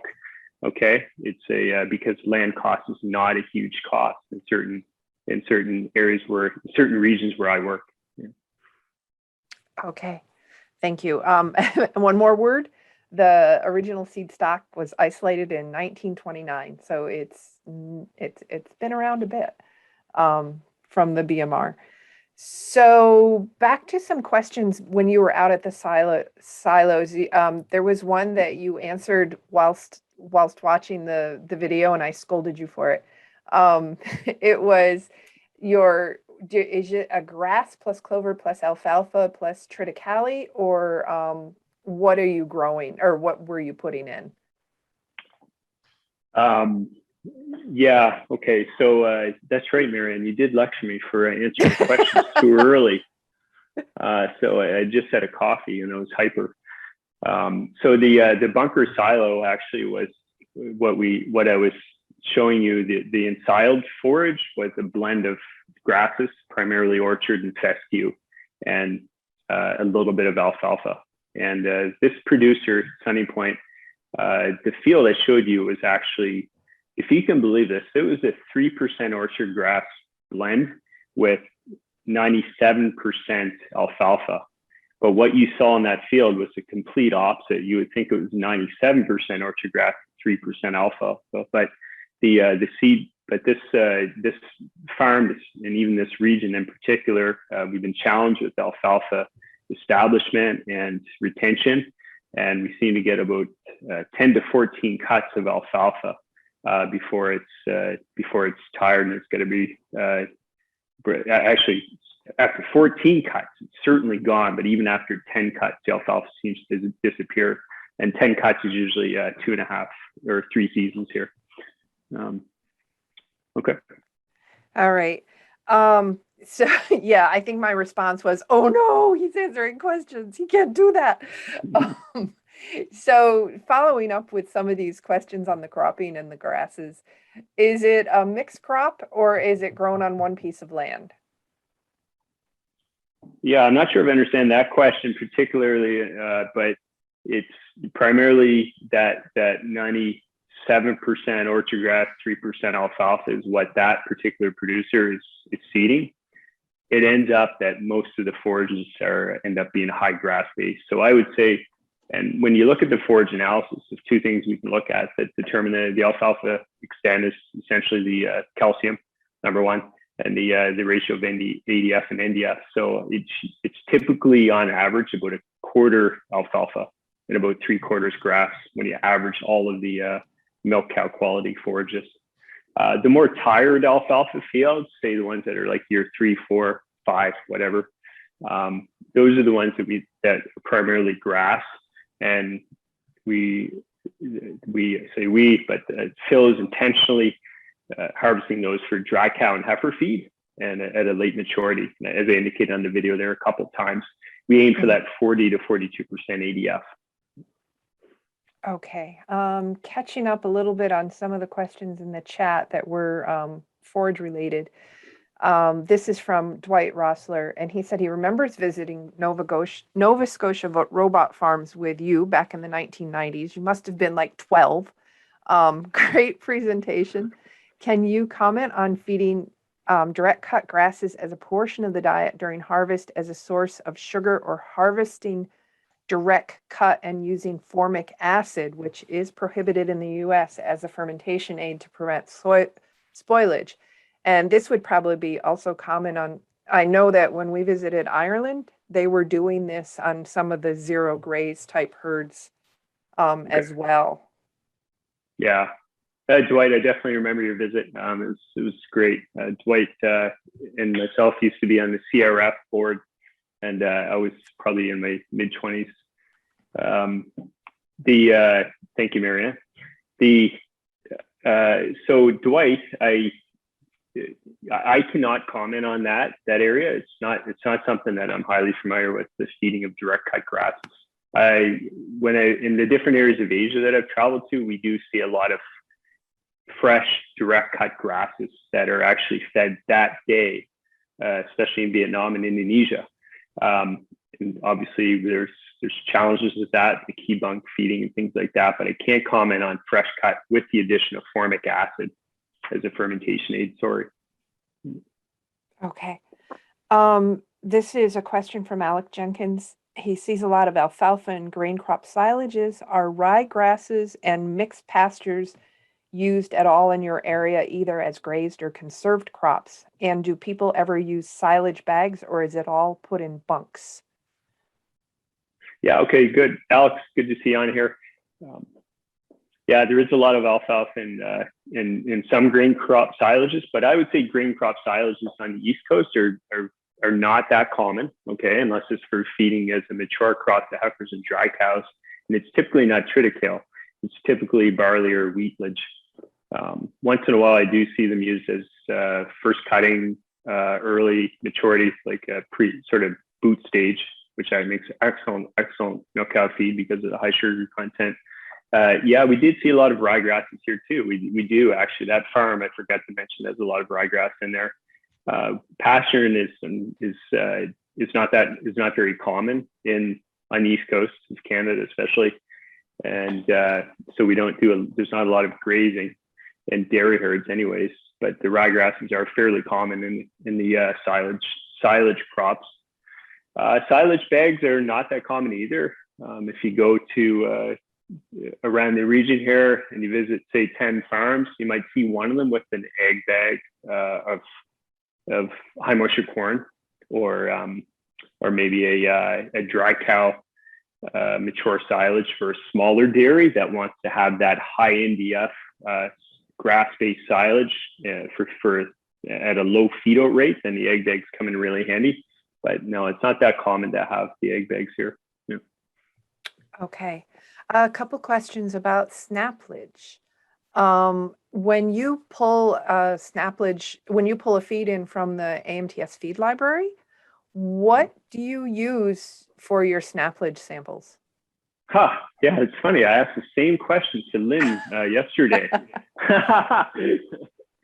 So I can say what I have been doing, and it's to use high moisture corn. There is I think there is a snaplage one. There's a lone snaplage in the feed library, if I'm not mistaken, unless that's in my own personalized library. I can't remember. But typically I'll use a high moisture ear corn. I think it's HMEC on AMTS. I'd have to look, because that's the one that would have a little bit of the cob in the analysis. But the reason why I was talking to Lynn about this yesterday is because I really want to, I should mention Amber Craswell. She's an associate of mine, and she works with a lot of farms through PI New Brunswick and Nova Scotia that use snaplage. And even on her own farm, they have a really good robot operation, and they use snaplage as well. They're getting super production. And we want to characterize that NDF a little bit better. So we're going to start doing more analysis of those NDF time points. And I don't have much to say about characterizing that starch at the laboratory. I've been getting so many wacky values on 7-hour starch digestibility. I just don't know what to think of those numbers. I'm just being honest here, okay? But I think one thing at least we can do is characterize that NDF. And so to do that, I would probably either use the corn silage as a base, just so I can get that 30, 120 or 240. Not 100% sure though how to answer that question. Okay. So just to follow up, yes, there is a snaplage, and it is, if you key it in as 01200, that would pull in that lone snaplage base feed. Question from Weeben, is corn 06, 10, 20 ground corn or snaplage? I think he's referring to one of your diets that you showed. Okay, yeah, I think that was CS, which means corn silage, the acronym that we use for corn silage,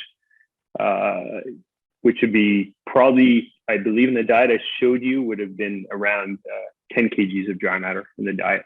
And that's the blend of 50% BMR and 50% conventional by seeding population, not necessarily by volume, but by seeding population. Okay. The Great. snaplage, like I said, is staying in the bunk. It's staying put until the new year because I think that's the best. I think snaplage should sleep for a long time before we feed it.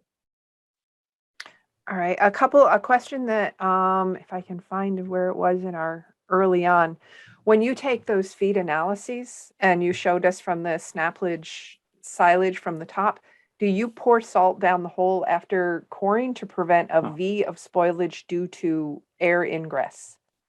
Yeah. Okay. Good question. I saw that, Dr. Charlie. I don't want my clients to see that comment though, because they're going to have me hauling bags of salt up into their silos, trying to fill those holes up. So, anyways, no, the answer is no. We haven't done that. And, but I do, we've been doing this method here for around 15 years. I built that core because I was flying back and forth to Newfoundland and Labrador once a month. And I had to get proactive on forage analysis. I couldn't just show up and do a forage analysis. And I found that came in very handy for overseas work as well, because you could sample the whole bunker silo well in advance, and then have analysis at hand when we got to that correct spot. But we've refined that tool. It's something that we engineered, and it's down to around a 3/4 inch hole at this point. It did start off as an inch or an inch and a quarter. We've just made it smaller and smaller. So most of the clients tell me that they're not concerned with any spoilage that shows up there. We don't typically see any spoilage. We tape it up really well, and that's all we do actually. We don't typically see any issues.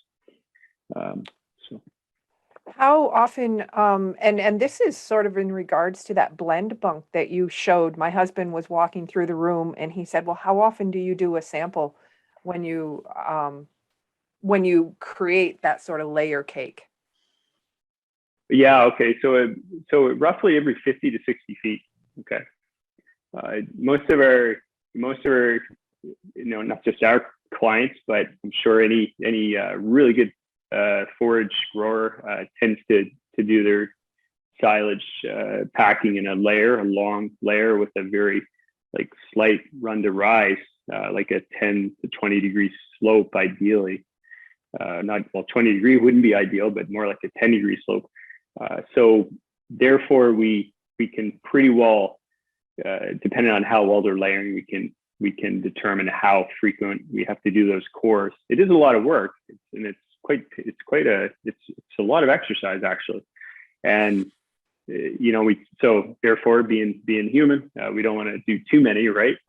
Because it is probably 15 minutes of hard work each time we do one of those. You got to seal it up. It's always there's always a risk of oversampling too. We found that if we do 3 or 4 sometimes in one bunk, then you get 3 or 4 silage samples that are almost all the same. So usually what we do is we do one near the front, and one near the back. And if they're almost identical, then we're just average those two for the middle. Okay. But if they are extremely different, then we'll go back and we're punch more holes in the middle of that bunk to get a better indication what we're coming to. So. Okay. And I just want to assure everybody I'm getting to your questions. We just have a lot. Hudai, don't feel that you have to remain silent if a question occurs, or if you have a comment, just butt in, because otherwise I'll just keep plowing through these questions. All I right. don't have any question. I would like to thank you, Dr. Daniel, about this very good presentation. Well, Thanks I a have lot. to say, this is entirely what we were envisioning when we sort of came up with this idea, is let's get some out on farms and sort of stimulate some conversation. So moving back to my list of questions, I'm going to tackle some of the calf barn questions. Can you share the composition of the dry TMR for the milk-fed calves? Yeah, actually, it's Marianne. Actually, I think you're in control of this, so you. Yeah, I am. Do you want me to let you share? Yeah. Okay. I'll tell you what. It'll be a bit awkward for me to go and bring it up right now, but I can remember it quite well. It's a 4 kg dry matter intake, and that seems to be what the intake is for those calves that are around that 3-month age, just a month or so after weaning. So that's who we formulated for, that 3-month-old calf, 90-day. And I can't, Daniel, I'm sorry to interrupt. I can't remember. Okay. Was that early in the video? Because I could bring that up. Sorry, that was right after the calf. Okay. I'll farm. find that and I'll bring it up while you talk. Okay. All right. Let's see.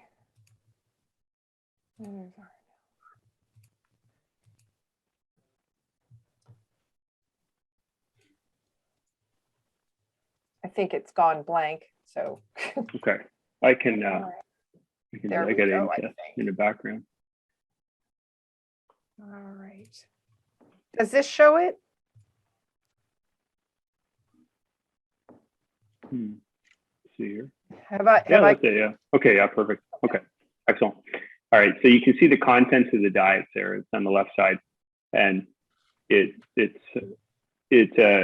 wheat straws. Is the sole forage in there, and then cane molasses. The cane molasses is added a source of sugar. Number one, for palatability, but number two, we thought that would sort of help bind particles together, and therefore we'd have a little bit less separation. But I think the calves prove us wrong on that one. That liquid molasses is quickly disappears or evaporates, and it's not really doing that job of binding particles together. Calcium salts, and these are just commercial calcium salts that are high in oleic acid, and fine ground corn grain, soy pass, canola meal, and then a heifer premix. And like I said, we balance that for 4 kgs of DMI. And if we are getting, this is fairly simple. We do model this every time there's a change that we model it, the MP and the ME allowable gain. But what we found is that, and this is just not my experience, this is just me just listening on the field to Amber and to other experts out there and producers in general, that if they overeat, then we simply just increase the straw content closer to 20%. And if they undereat, then we can tweak that straw down a little bit closer to 15%. So that also depends on the straw quality and the fineness of chop. So some calves, some barns tend to eat a lot of that straw. They love it. And then we have to tweak the level. So it's a high CP diet, and it's a very high energy. Starch and ether extract are both, and sugar are both all high. So. Okay. What are your wet calves? What are you feeding them in terms of crude protein, and are they on milk or mix? Yeah. Okay. Good question. Yeah, they're on a milk replacer. They have an automatic calf feeder, and they're consuming around 10 liters a day. And it's they're also fed this calf. That's the first barn actually we went into, when we entered that facility was that calf pen. Those are all the milk-fed calves, and the milk-fed calves are also fed both a pelleted calf starter and also this dry calf TMR, and they're given the choice as to what they want to eat. Okay, and what size are the calves that are being fed this TMR mix it's showing? That's a good question, actually. Those numbers are not top of my mind. All I can tell you is the age is between birth and 4 months of age, and then they're weaned off of it gradually at the 5-month age onto that wet TMR or silage-based TMR. All right. And while we're on the subject of the TMR mix, how often do you blend the TMR, and is it presented and how often is it presented to the calves, or does it pick up a barn smell? Yeah, good. Yeah, awesome questions. So this is blended every 2 weeks, and it seems to be okay that way. It's a fine chopped straw, so we don't get a lot of separation and sorting. And so it's blended, then it's dumped into a commodity bay, then it's covered with a tarp, a heavy tarp to prevent birds picking through it, and defecating in it. And does it get a barn smell? I don't know. It's a good question. Does it get a barn smell? I'm sure it does, but it's fed daily. Do you put the straw through a hammer mill? Yes. Yep. Okay. Yeah. Now it's hammer milled to around 1 inch, and it's not a true hammer mill. It's one of those tomahawk round bale choppers that also does square bales. It's just a rotating drum against a set of knives. So it's probably the as far as bang per buck goes in Canada, it's probably the best machine we can get for the money spent. However, that also goes through his vertical mixer with knives. So, and as he's adding the molasses, and we live in Canada, so molasses runs pretty slow. It goes through a lot of mixing as well. Again, so that's a further reduction of particle size as he's mixing it. Okay, we have a couple crop questions, but before we move to those, I'm going to get to some animal-based questions. Firstly, what size are these cows, and are the stalls big enough? The ones that you were showing on this particular farm. That's a good question.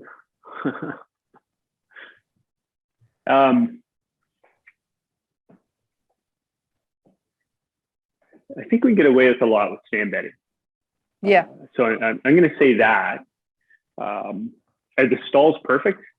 I'm not sure. I don't. It's that's, you know, is a 52-inch stall a little better than a 50, right? These are all 48-inch stalls, by the way. I assume we're talking about the lactating barn here. Is that your understanding? Yeah, I think so. Yeah. Okay. Yeah. Okay. Yeah. All right. So what that producer does to really maximize on cow comfort is he beds very often, and you guys could see by the just walking through that barn tour, like those stalls are at least curb height as far as stand goes. Now, is it? It's quite easy to say, okay, well, that crossbar there would probably impair lunging, and there's maybe not a perfect loop design, and maybe a little wider would be a little better, a little longer would be better. I think we can get away with a lot with stand bedding, though. So, do your farmers consider genetics when selecting so that they don't have bigger animals, especially if the stalls are on the smaller side? It's I think most of our clients are selecting for traits that are related more to. I think we're probably all pretty common in this area of genetic selection. We're not selecting for size anymore. I mean, that's certainly the norm, not to select for stature or capacity. And I think that it's actually probably being even selected against somewhat.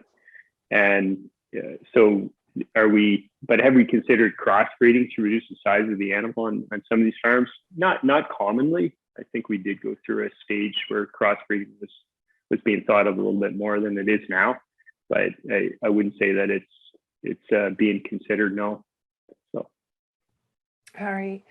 When group moving fresh cows, once fresh, how many hours, days do they stay in the calving pen post calving? And do you move them in pairs or groups given the size of the herd?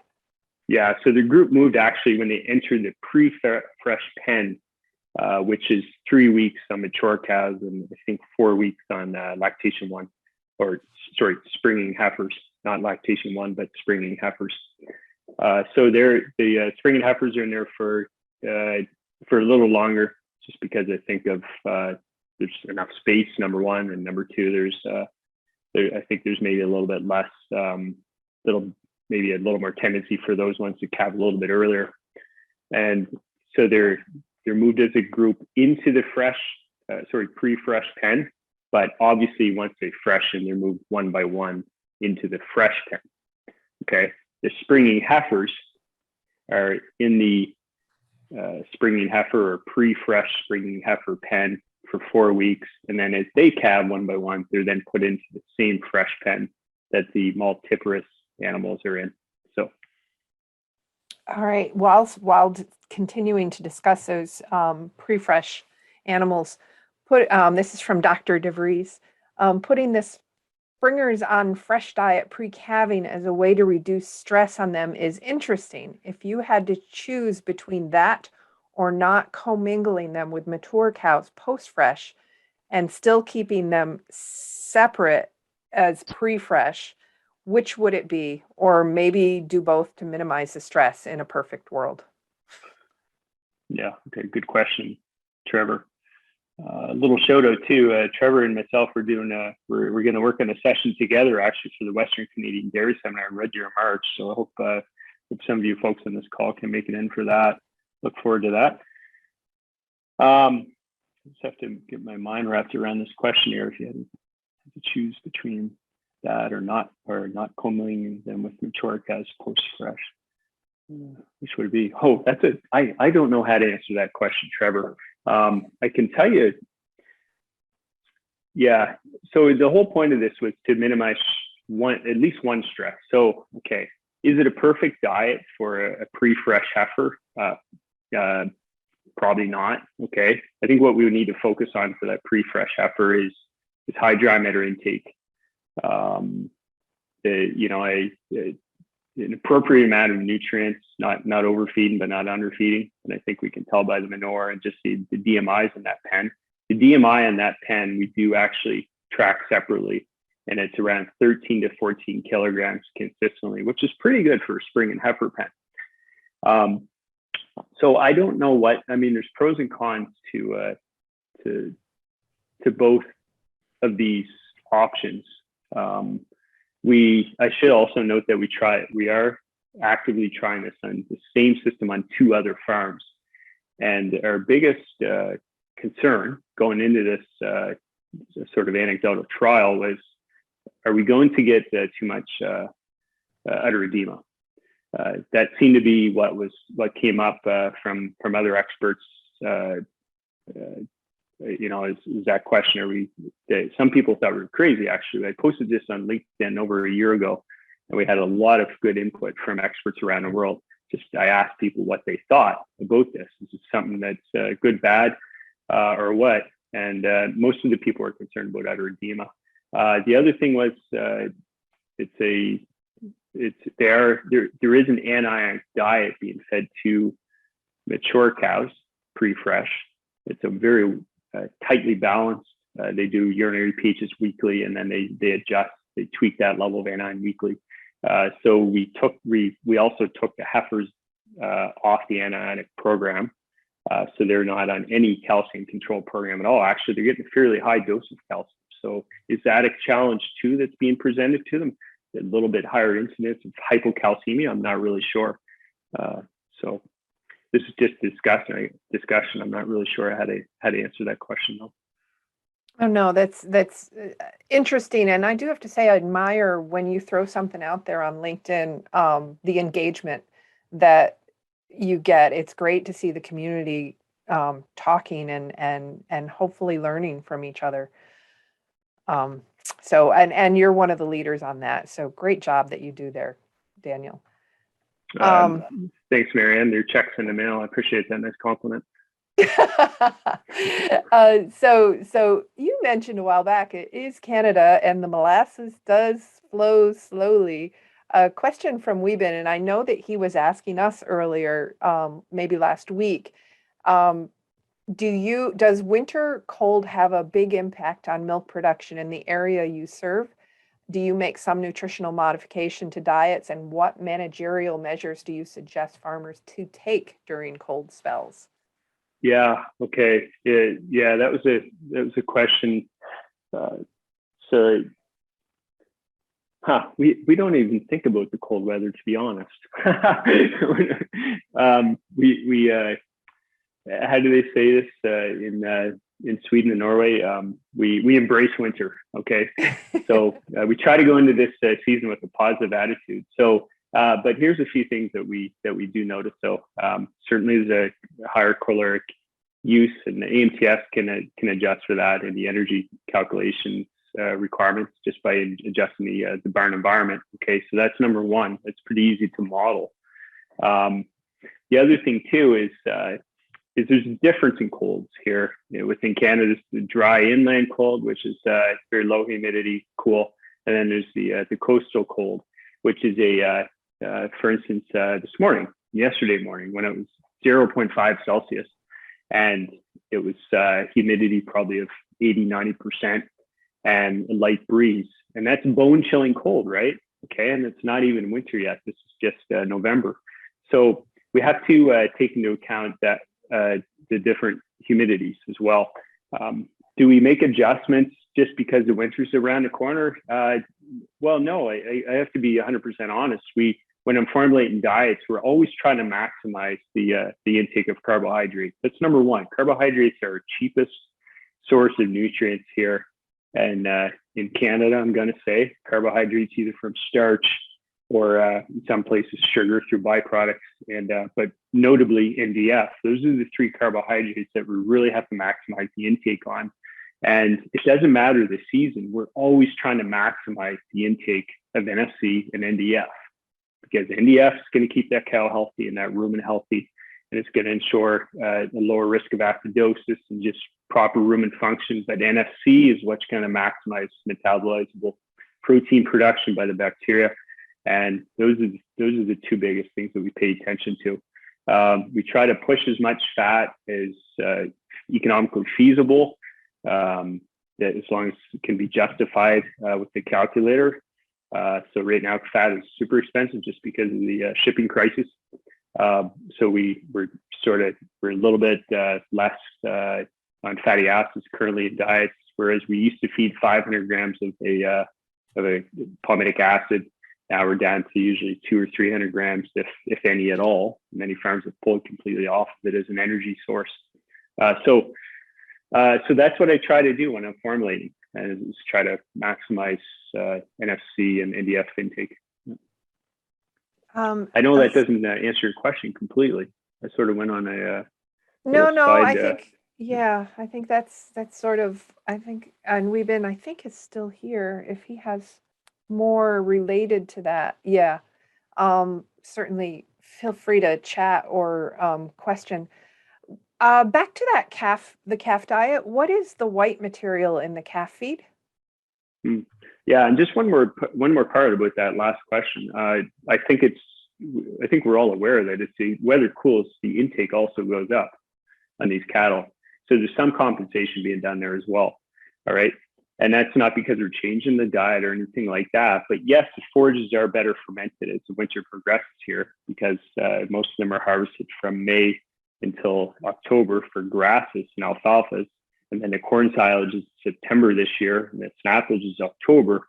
So by the time February, March, April comes around, and that's usually when our cold weather is here, the intake is just higher anyways. So the cows are compensating somewhat for that.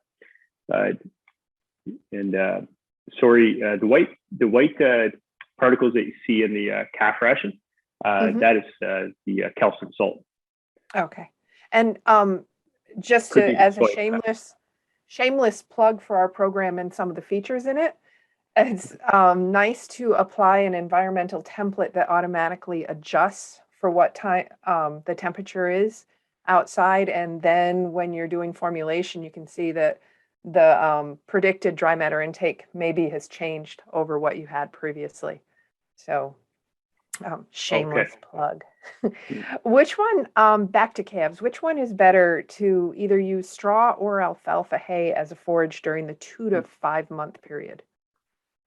Yeah, I bet you in some areas alfalfa hay would probably be an excellent option. And I think like any feeding decisions, we need to do what's best for the region that you live in, or the feeds that you can produce in your region.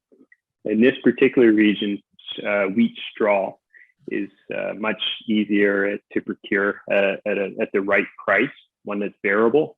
But I bet in other areas of US or Canada, or even Spain or wherever, alfalfa hay would be probably a lower cost option.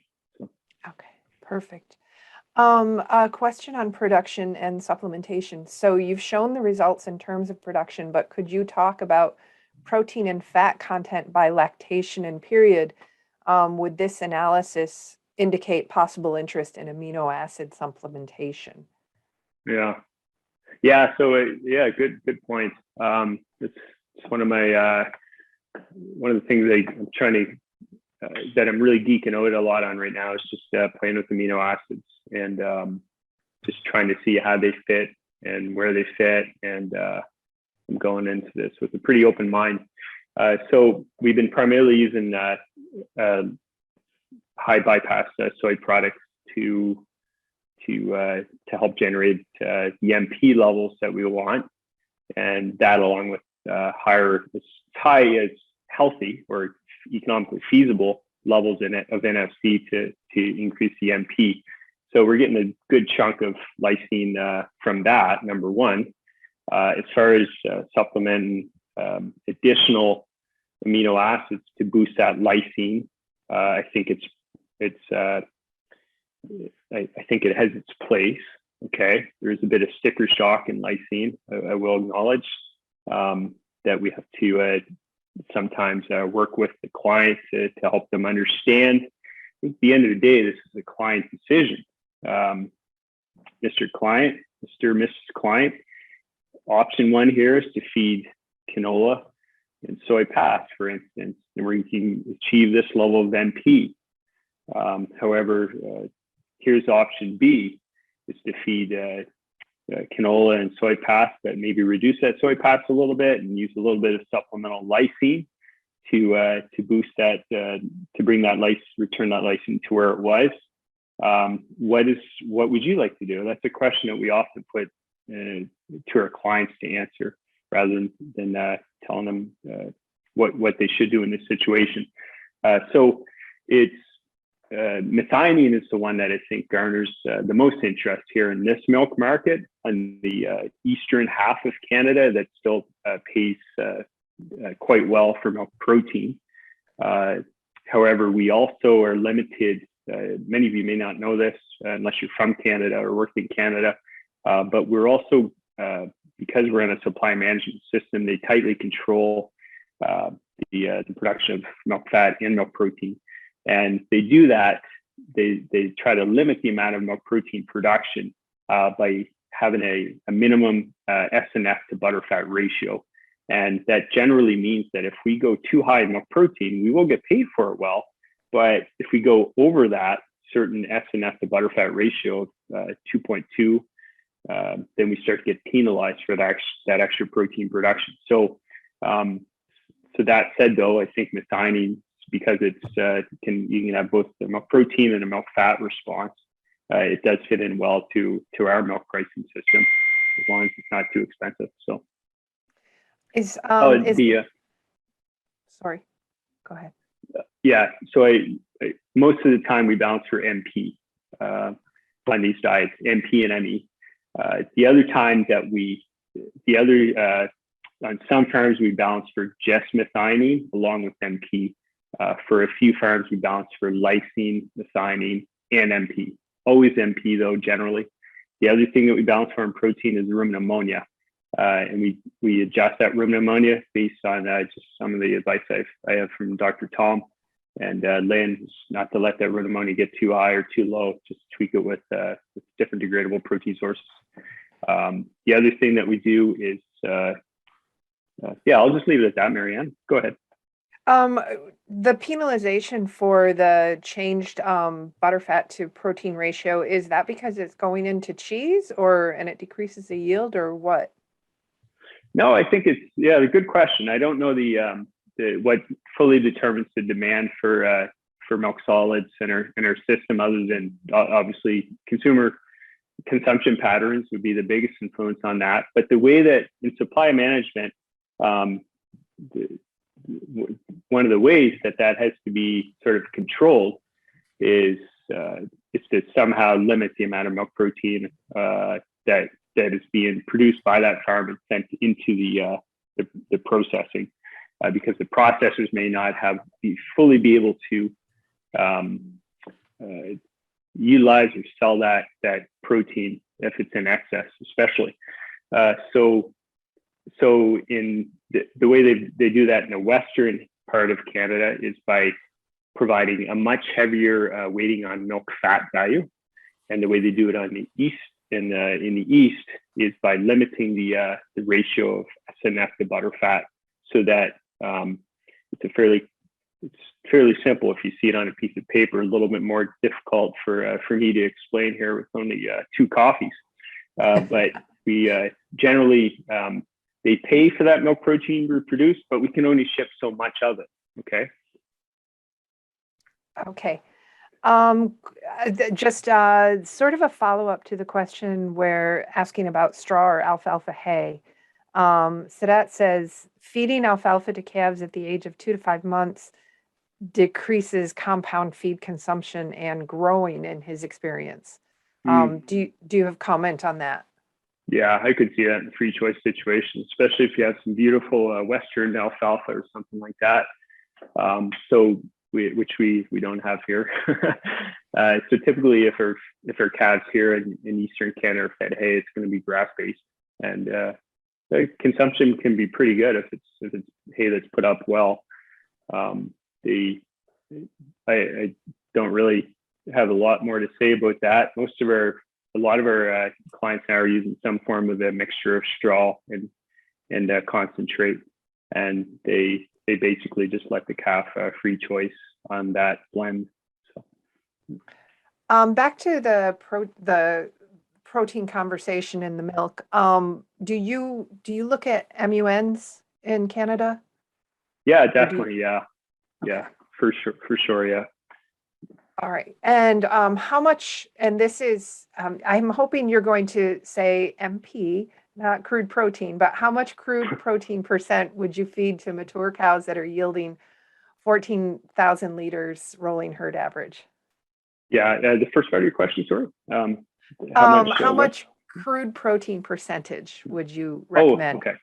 Yeah, okay. Yeah. I mean, I'll be honest. We still do use just crude protein on some of our diets. Okay, I'll volunteer that. All right. So, you know what? Because it's in some of these farms we use a single source of protein that's primarily canola meal. Okay, and NP becomes a very handy tool when you use 2 or 3 or 4 sources of supplemental protein. But I have to confess, we do get away with using single source protein on a lot of farms, and we get very good production in the 40 to 45 kg range.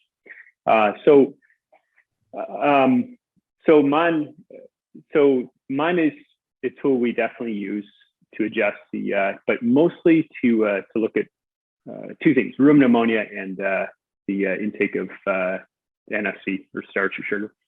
And that's how I personally use it. I use it as just one more tool. All right. The first thing I'll look at, probably because this is the easiest, is I'll look at rumen ammonia. I'm really confident, by the way, in our forage analysis. The fact that we go in and core, we do a deep core, and we know precisely what that cow is eating. It's a very, this isn't a core that just gets that top 4 feet of that 12-foot bunk. This is a core that goes right down to the concrete, and ideally not into the concrete, because then that means I got to spend 10 minutes sharpening that core again. But this is a very accurate, and I think that's what gives us that added confidence. And the other thing that gives us a lot of confidence is just this program, the CNCPS model that AMTS is using. It's given us a ton of confidence in predicting cow output. Okay, more confidence than we've ever had before, because a lot of times we model that diet and we're within a kg of actual production, and that gives nutritionists a really good tool to go, not only to come out to that farm with the new diet and say this is what you can expect, but just also to evaluate a diet and just say, hey, you know, this is probably what's wrong in this case, in this case, in this case. This is what you may want to do. That all said, Marianne, I can't remember what your question was. Sorry. So it was with regards to crude protein percentage, and you nicely answered that you look at MP, but you still do use crude protein. And I would offer up that, you know, when we're doing training, we try to point to going to the MP, but Lynn will say the crude protein is a good measure for when you know the management of the farm. If it's a farm where maybe the management isn't top shelf and you don't want to really dial down their crude protein, and you'll maybe let those diets float up there. But if it's a farm where they're really paying attention, then probably you talk more MP than crude protein. It's a matter of what the farmers are sort of used to hearing too. Yeah, certainly. And it's and again, I'll just go back to the fact that if we have a situation where single source protein being fed, Lynn, that's a very good point, Lynn. There's a lot of wisdom in that statement, I think. And if we have a single source protein, it's very difficult to go and start tweaking MP. It's just going to be very, especially with canola meal. So we're very limited, I guess, if we just have single source. Okay. Moving back to, let's see, I know I missed a couple, and there was sort of a comment from Dr. Charlie. This is from Stefano in Italy. Ciao from Italy. Half tires on the grass silage, are they heavy enough for good compression? Yeah, Stefano, how are you doing? So I have these are good size half tires. Okay, these are nice thick ones. I have seen half tires that are too light. Some of them are light enough to blow around in the wind, actually. Are we getting much compression from this? I don't know. I mean, is the point of a silo covering for compression, or is it just to keep that plastic bonded, clinging to the silage, right? I think our compression needs to be done with the tractor on those final loads that come into the silo. So I don't know if we need to worry about it being something that compresses it, or if it's just something that's heavy enough to keep that silage clinging to the silo, sort of the plastic clinging to the silo. So. Yeah, I think I assumed that was the goal of the tires, and the half tires make it really nice that it doesn't give a place for rats to hide. Yeah. It's a very good point. Yeah. It's a lot less fun though. I've thrown enough tires in my days, and it certainly is fun when you get a full tire full of rotten water and you throw it to your brother. And unfortunately, it's very unfortunate that sometimes that water lands on his face. So. Oh, that's sad. This is back to the discussion of formic acid. So it's more a comment than a question. So addition of formic acid actually inhibits the fermentation. You get a much slower start. If you want to get a good strong fermentation in direct cut grass, use good management and a well-proven inoculant. The formic acid addition will drop the pH immediately, but the proven inoculant, LAB and enzymes will overtake it after 2 to 3 days. So that was just a comment back when we were talking about putting inoculants on, or not inoculants, formic acid on direct cut silage.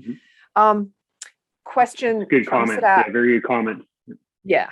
How often do you recommend that you check corn silage? And I'm assuming he maybe means feed analysis. Yeah. Okay. So, and some farms we test it once a month. Now, there's very few farms where we do face samples. Okay. That farm is actually one that I will do a few more face samples on, and that's because it's fairly close to where I live, and it's a farm I can get to frequently. So I'll do a face sample, and they also have the other reason I do a face sample on that farm is because they have a self-propelled feed mixer, Silo King, and they can load 1 ton of corn silage into that mixer, mix it around for 5 minutes, and then dispense enough sample to do a laboratory analysis. So that's a really good, accurate way to do it. Most of the other farms, we do coring, and we do coring every 50 to 60 feet. Okay. And I think, maybe another shameless plug. I think maybe I wrote a blog about this a few years back. And I think Norm St. Pierre did like a cost benefit analysis of frequency of forage sampling based on herd size, if I remember right. And, that could be old news too. So, but I think. Yeah, that's a good, there's actually an active trial study right now, actually at Cornell. I think it's, the reason why I know this because Casey Havocks is involved with this trial, and she works for Cornell Extension, and they're doing some correlations right now on the, Casey, if you're on this call, maybe you can comment in the chat box on that trial, that they're correlating the on-farm sampling with other variables to see what the extent, to try to come up with what that best frequency would be. Okay. I don't see her. Okay. Let's see. I think I am out of questions. Daniel, this has been great. You get to do it again tonight, and expect, fortify yourself, because I expect there'll be a lot of questions. Let's see. I actually have found that post. I'm going to put it in the chat. So here we go. Yep. Which post is this one, Marianne? The one I wrote. Oh yeah. Okay. Yeah. Yeah. All right. Let me get it to go into the right person. Everyone. Enter. I think this might be the right one. Yeah. And if not, just search feed analysis, and there's other ones. Okay, all right. Unless I see more questions, and I hope I didn't miss anybody, I'm going to let you go get more coffee. I appreciated the little hand that offered up a glass of something, maybe water, early on in the webinar. I thought, yeah. Minions. Yeah, water for the morning one, and grape juice for the evening one, maybe. Oh yeah, grape juice. Yeah. All right. Daniel, thank you. And thank you everybody that stayed and listened to the questions. Oh, we have a new question, maybe.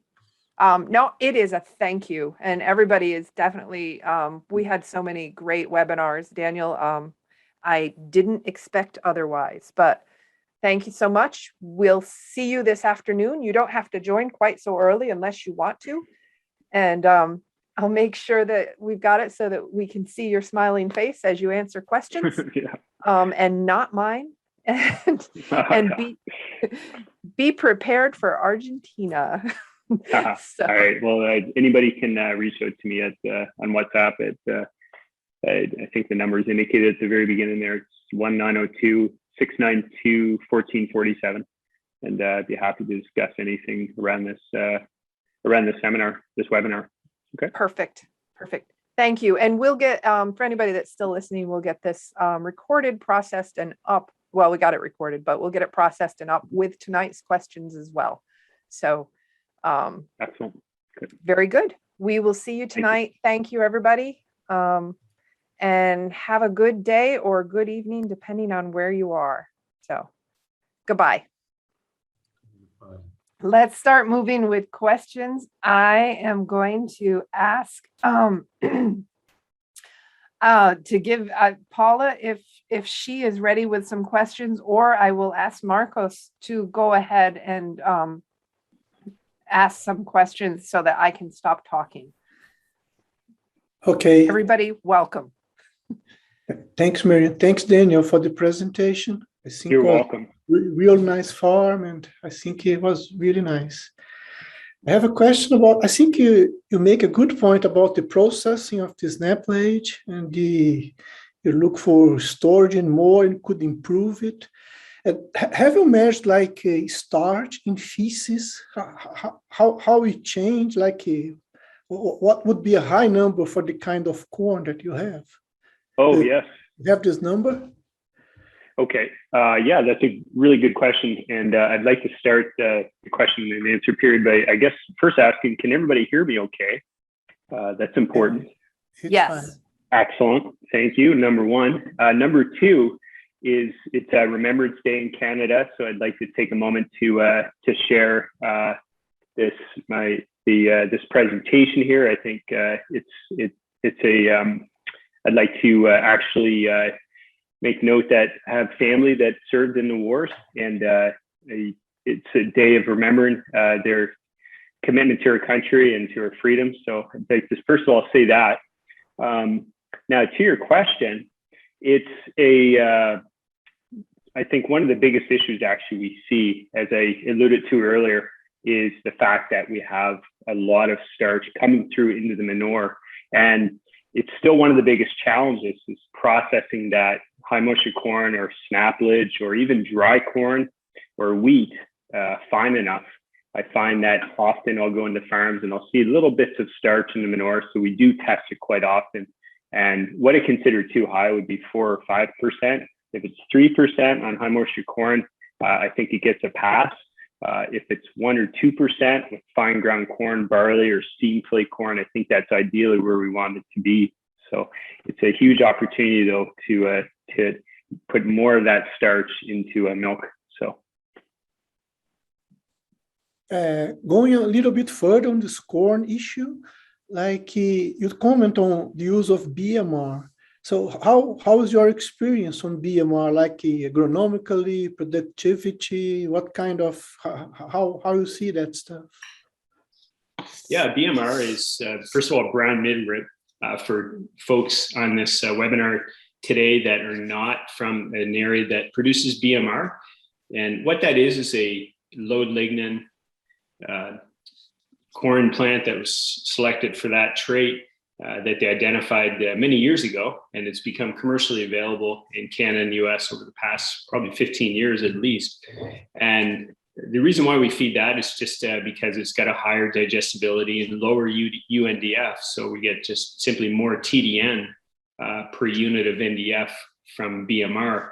And on this farm, we actually feed a seed, a combination of a conventional 83-day along with the 95-day BMR. And we find it's a really good combination. So what we get is the best of both worlds. We get the conventional, which matures earlier, has higher levels of starch, and is slightly higher in dry matter. And then we get the BMR that's really high in digestible NDF. So together we find it makes a really good combination. We have many farms that grow just BMR, and we have great luck with it. As I have said many times before, we consider this easy milk.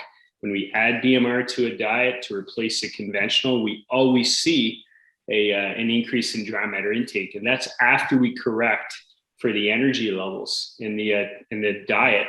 So we still get that intake increase due to the higher NDF digestibility. So we find it always pays, even though the seed costs more, and we have to usually apply 1 or 2 additional sprayings with a fungicide. We still find at the end of the day, it's a more profitable venture. Okay, thank you. All right. Marian, I think you can go ahead. Okay, Marcos, thank you. Thank you.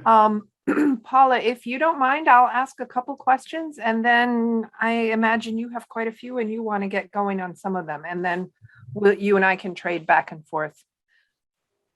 Okay, so I had a question, and there was a comment from Gabrielle. Great presentation and a beautiful property. Thank you for sharing. Their calves do look amazingly healthy, and this person would like to know, how do they manage their colostrum? And I was wondering also, what's the housing on those pre-weaned calves? The older calves you showed us, and that they look lovely, but wondering about the pre-weaned.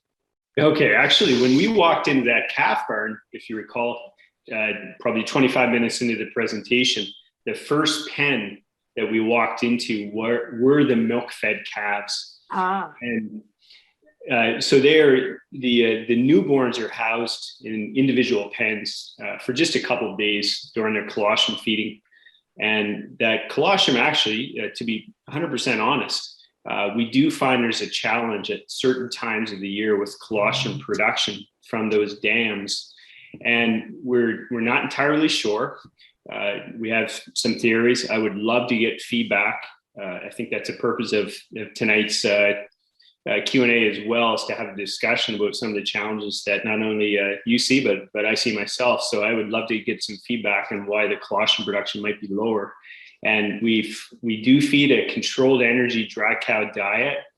So we have very good quality colostrum, but we just don't have an abundance of it. So often we find ourselves, we have to supplement a little bit more colostrum by buying additional colostrum. We have to be really careful. The other thing so that colostrum is a very conventional. It's fed for a couple of days to newborns. After that, they're put into the milk-fed pen, which I didn't show it on the video, but that's a automatic milk feeder, and they're on that until they're weaned at around 50 to 60 days. And it's typically a 10-liter consumption of milk replacer on average. During that time, during that milk-fed phase, they're also given 2 dry feeds. One of those is the dry calf TMR. The other one is the pelleted calf starter that you saw in the bunk, and that little poly tube that was in front of the calves. So, okay, thank you, Daniel. Do you see any relationship of the colostrum problem to which calving it is? Is it primarily, and is it's seasonal? Yeah, good question. I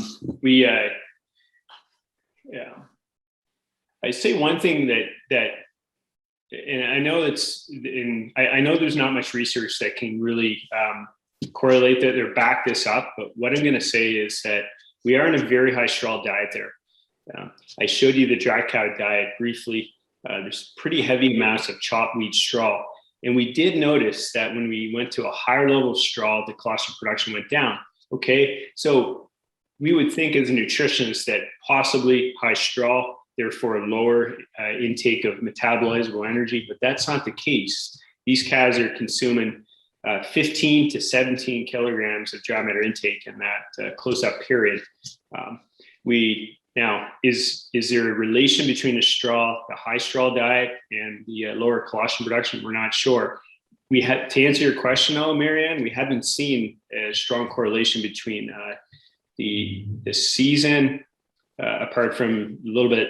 There's a tendency to have a little bit less in the winter, but we haven't seen a difference among lactations. So, okay, Paula, would you like to ask a few questions?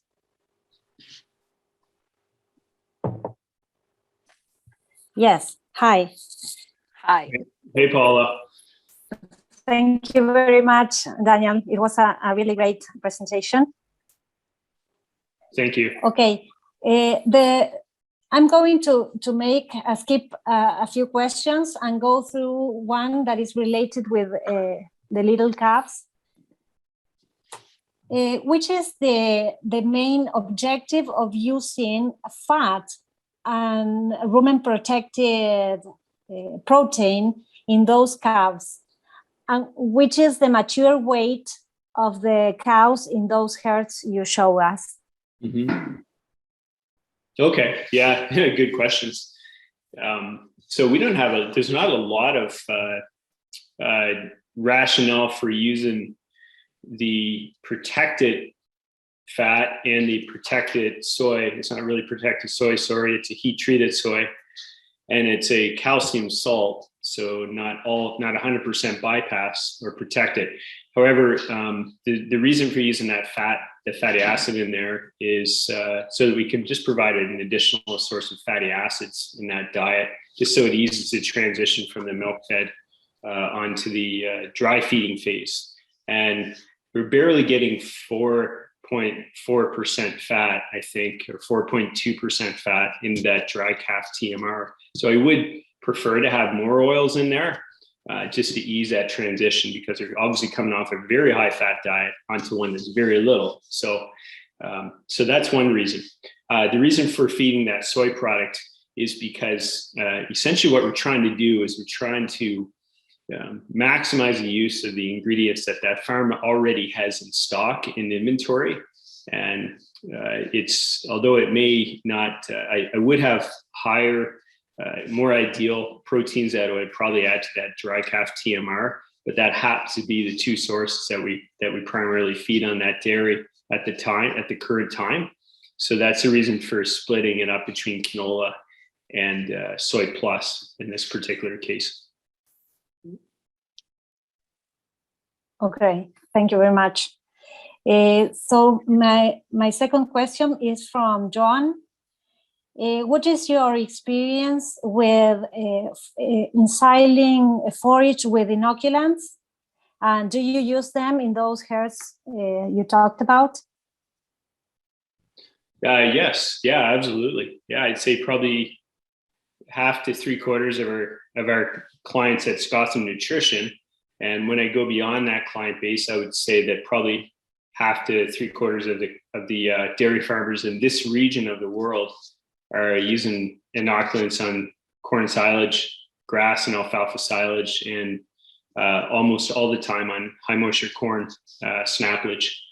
So it's one of those things we trust the science on. And of course, it's really important to select the right inoculant, as the inoculant people would strongly agree with, I think. But I think for just considering the small cost though, in the grand picture of producing forage, we advocate it. It's now one of the challenges I see with inoculants is proper application, which many people on this webinar can probably relate to. There's still challenges out there as far as getting the right amount applied, getting it consistently applied. And a lot of times, if the producer is supposed to use say 20 bottles of inoculant on a certain crop, you often find that there's 5 or 6 bottles left over for that tonnage. So but I think it is a really good investment. So the other thing I'd like to say before we get too far into this is that, and this is giving kudos to Marianne, I took some time last week to make the videos for this presentation, and I basically dumped it on Marianne to paste and cut them together, and she did a great job. So I'd say that a lot of the work done tonight to get those videos together was actually done by Marianne, and I had a lot of coaching from her. So it was the first time I did a session like this. So I really appreciate her help. And the other thing I'd like to do is thank my family. I took a lot of time the last couple of weekends just to work on these videos and whatnot. So I appreciate the time that my family provided me to do that. So. Yeah. Oh, thank you, Daniel.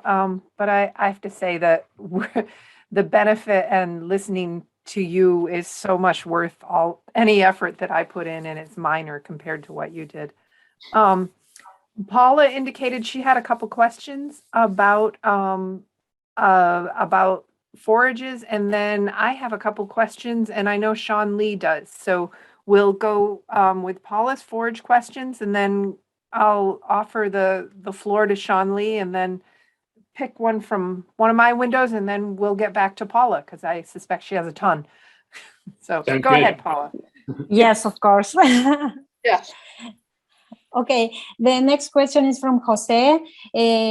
When you do the 4-layer in silage with grass, what do you have to take care of from one layer to the other, and how much time do you spend between them?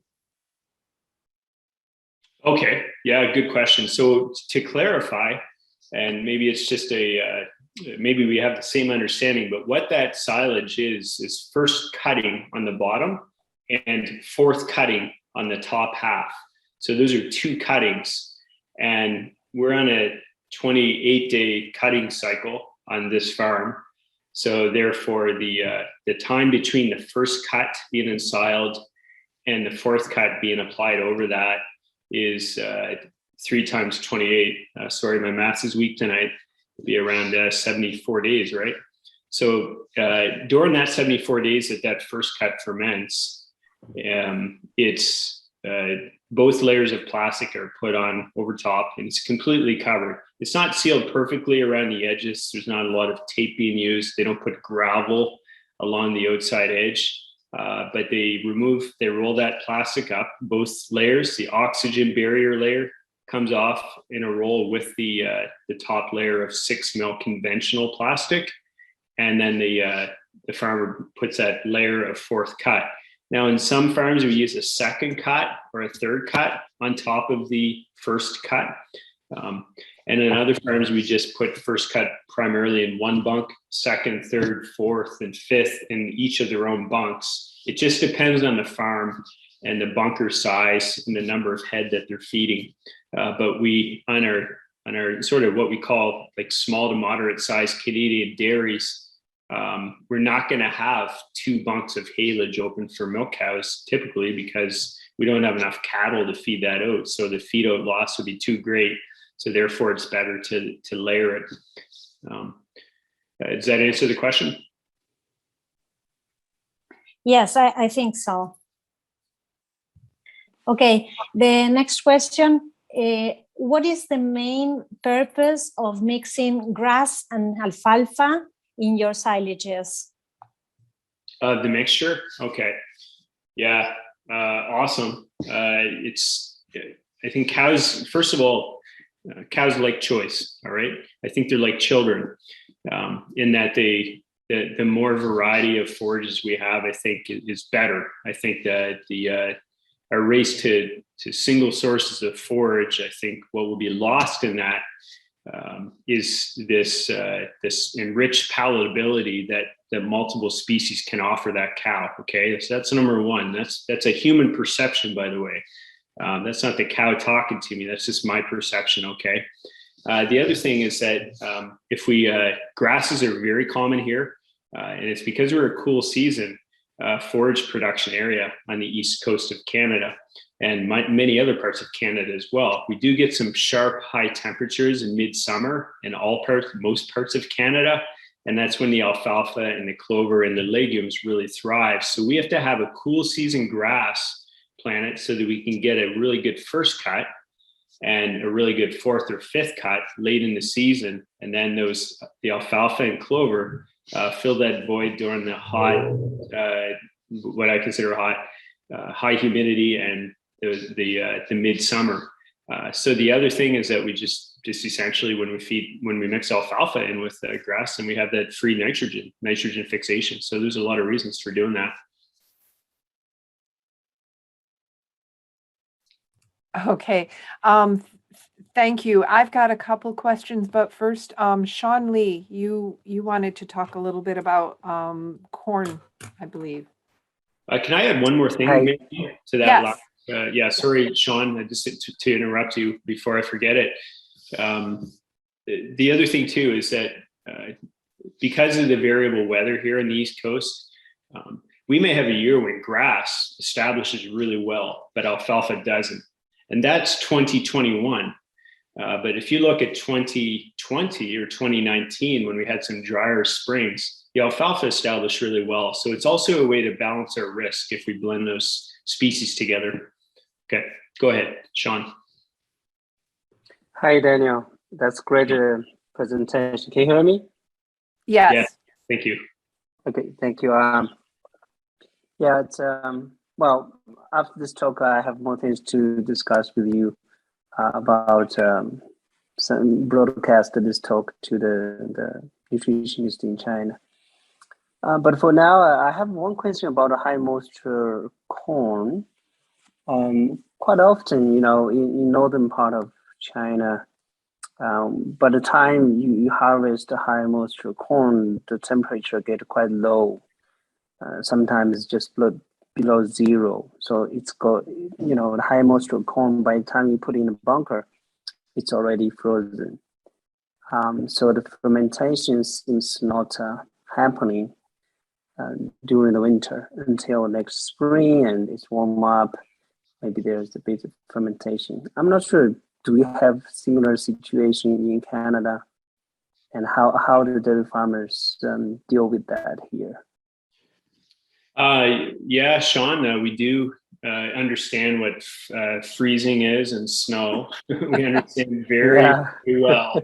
We already have to. I wore gloves all day today outside when I was working. So yeah, mind you, I don't work hard, so I have to wear gloves. I have to keep warm. So there's. So I would say in this area on the East Coast, a lot of the corn silage is harvested in late September or early October. This year in particular, the weather was around 15 to 25 Celsius during harvest. So that's a very good temperature for harvest of corn silage. However, there's other parts of Canada, for example, as you are well aware, Sean, Manitoba, Saskatchewan, and Alberta, where it could be they may have to wait for a freeze for that corn silage to actually dry down. So,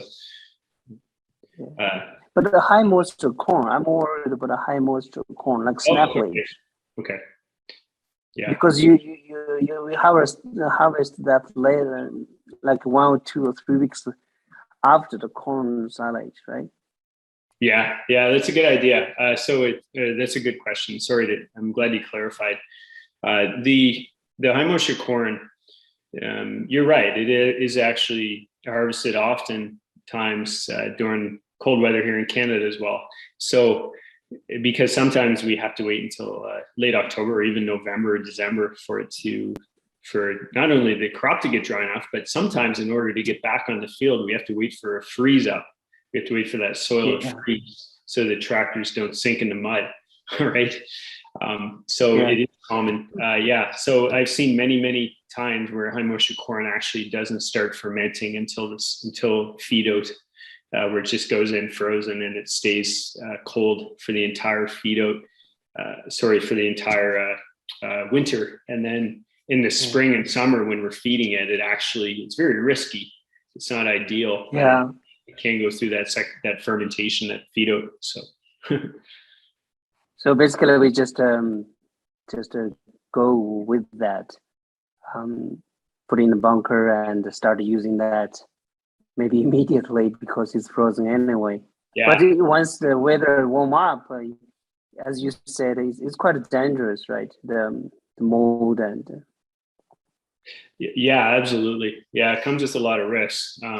Now, if I don't know the situation of the region of China that you're talking about. I'm not sure about the situation there with the weather. However, if we find that, I would say just a general point is if we're growing a corn that is coming off during freezing weather, then we may want to look for a shorter season corn or a shorter season cereal grain to produce in that area to optimize the regional conditions, as opposed to trying to make it work. Yeah, that's a good point. Yeah, another thing, just a comment about the colostrum. It's quite complicated. We had some nutritionists ask the same question. They don't know why, especially in the winter. Seems some cows couldn't get enough colostrum. Anyway, so but last week I heard a webinar that discussing about high calcium plus the DCAT diet. It seems that helps the cows to produce more colostrum. It's quite new research. I have not told our nutritionist in China about this, but maybe it's worthwhile like trying that. Using DCAT diet, but give 1.5% calcium. It may. Okay. I don't know. Yeah. Okay. Good point. Research shows that. Yeah. So this particular farm. Okay. Thank you. That's a good point. I would love to look at that research. In this particular case, it is a DCAT diet. We use Animate, and the calcium is above 1.5%. So it's we are challenged. We don't know why this is happening, and it's not the only farm. We see low colostrum production on many of our clients' farms, typically related to straw feeding, but not always. Sometimes not related. Mm-hmm. So. Yeah, it's quite complicated. Anyway, thank you so much. Yeah. It is complicated. I haven't heard any good science on it yet. So. Yeah, I had heard something similar, but I don't recall whether there was a solution or what was done. I think it was on a local farm here. Sean, thank you for those excellent questions. While we're discussing forages, I have a couple here regarding snaplage or shredlage. So first of all, this is from Dean Fry, and he says it's a great overview and some good points of what to look at when reviewing diets from what the animal is telling us.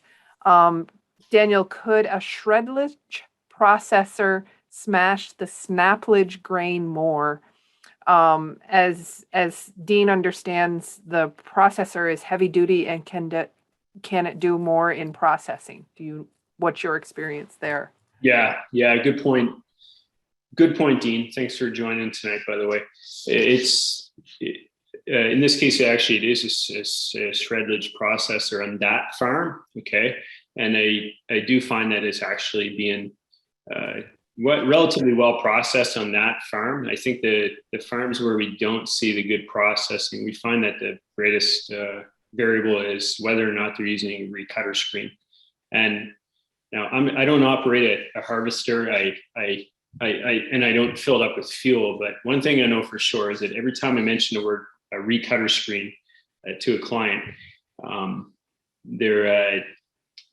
the first thing they say is it takes a lot of time and a lot of horsepower to run it through a recutter screen. But however, I think it's still cheaper to run it through a recutter screen early at the beginning of the process rather than look at it in the manure for 12 months after. So. Okay. And following up from Dean is you also raised the point that you're wanting longer in the pit for snaplage, more than 2 months. And he just comments he expects the same applies, maybe even more so, that the data shows that after 3 to 6 months on corn silage in the pit, we see the starch molecules become more available, which when getting to black layer means the protein starch matrix is very tight. So he would expect that snaplage would be much the same, actually even greater, thus wanting probably over 6 months minimum. Do you have any comments on this? And I think you can see that question to suss it out. Yeah, it's as a nutritionist, I have to, and Dean, you can relate to this too. It's always a compromise. I try to recognize, okay, corn is $350 Canadian a ton right now for shelled corn, and however they have the greatest snaplage harvest ever here in Nova Scotia this year as far as volume per acre goes. So I guess as a coach to these farmers, the question is like, how do you we want to we want to be sensitive to what they need to do to make ends meet the best way possible. And I would love to see Snaplage sit in a bunk for 6 months and they don't open it until March break. That would be awesome. In reality, most of them put it in on day 1 this year. Actually, they were putting it in on day 0 because the first load of Snaplage they harvested this year, and high moisture corn was more or less going into the TMR wagon that same day, just to get rid of that. And that was because we were feeding at that time $450 a ton ground corn. So I think it was a race to see who could get their own high moisture corn into the mixture the fastest this year. So, but I'd agree. Your comments regarding the digestibility, I would totally agree that they're very valid. The longer you wait, the better.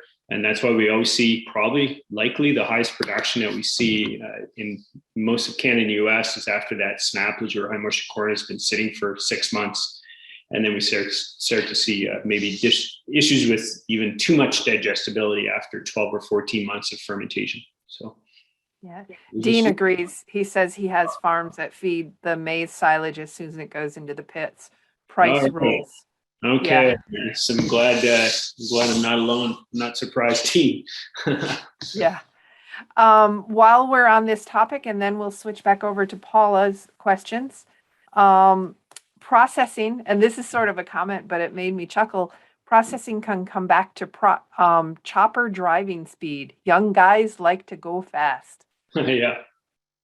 So, yeah, that's a happy medium, Tim. I mean, it's like we have a self-propelled chopper on our family farm, and we're lucky we have a very good operator, and he's constantly tweaking the speed of the harvester and stuff like that. But I think number one, if we go too slow, we don't have enough bulk material going through the recutter and the processor. So now if we go too fast and it really challenges that roller, then we tend to get too much coming through. So it's a happy medium, really. There's that too slow and there's too fast.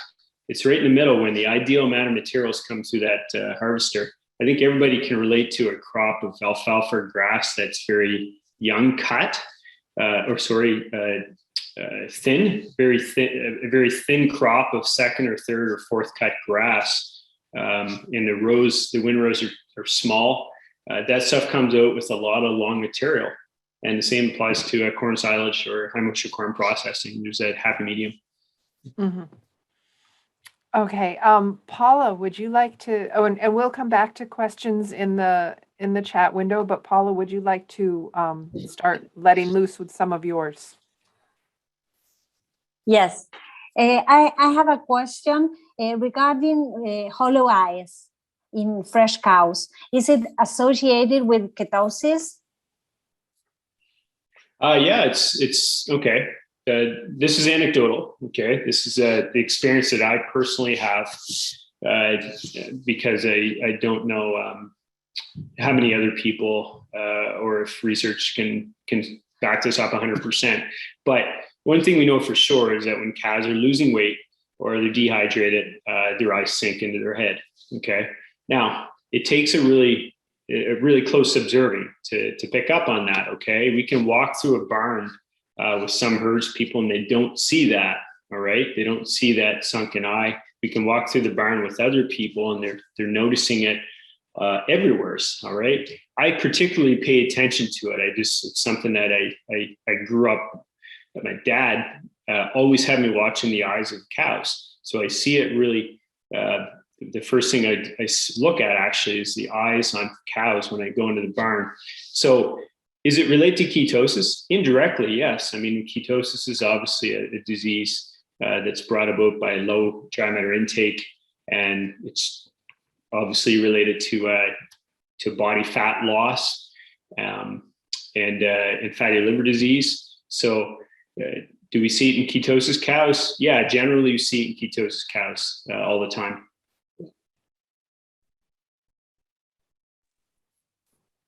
Okay, perfect. Thank you. Marian, I have two more questions. Do you want me Okay. to go on? Yeah, do you want to keep going and then I'll come back to the ones in my window? Okay, perfect.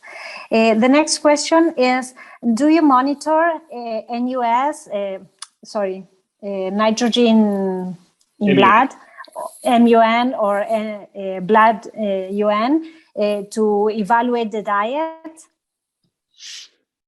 Yeah, the answer is yes.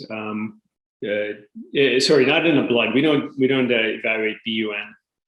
We watch MUN. So depending on the region of Canada that we're talking about, some of the areas have it on every bulk tank shipment, and other areas have it just on a voluntary basis. So we try to get most of our clients to have MUN, and then what we do with that information is we use it as just one more tool to tweak the protein nutrition. So we will use it to typically, along with watching the rumen ammonia on the ration, we like to have that rumen ammonia somewhere between 125 and 150% of requirement. When it gets below 125, we usually add urea or some other source of degradable protein to try to drive that up a little bit more. And we watch the MUN while we're doing that. So the other thing too, I actually been watching MUN quite a bit over the past decade or even further back, just because it's interesting. It's just one more tool we can use to tweak that protein. But if a herd, I've seen many high production herds in the 5 to 6 range.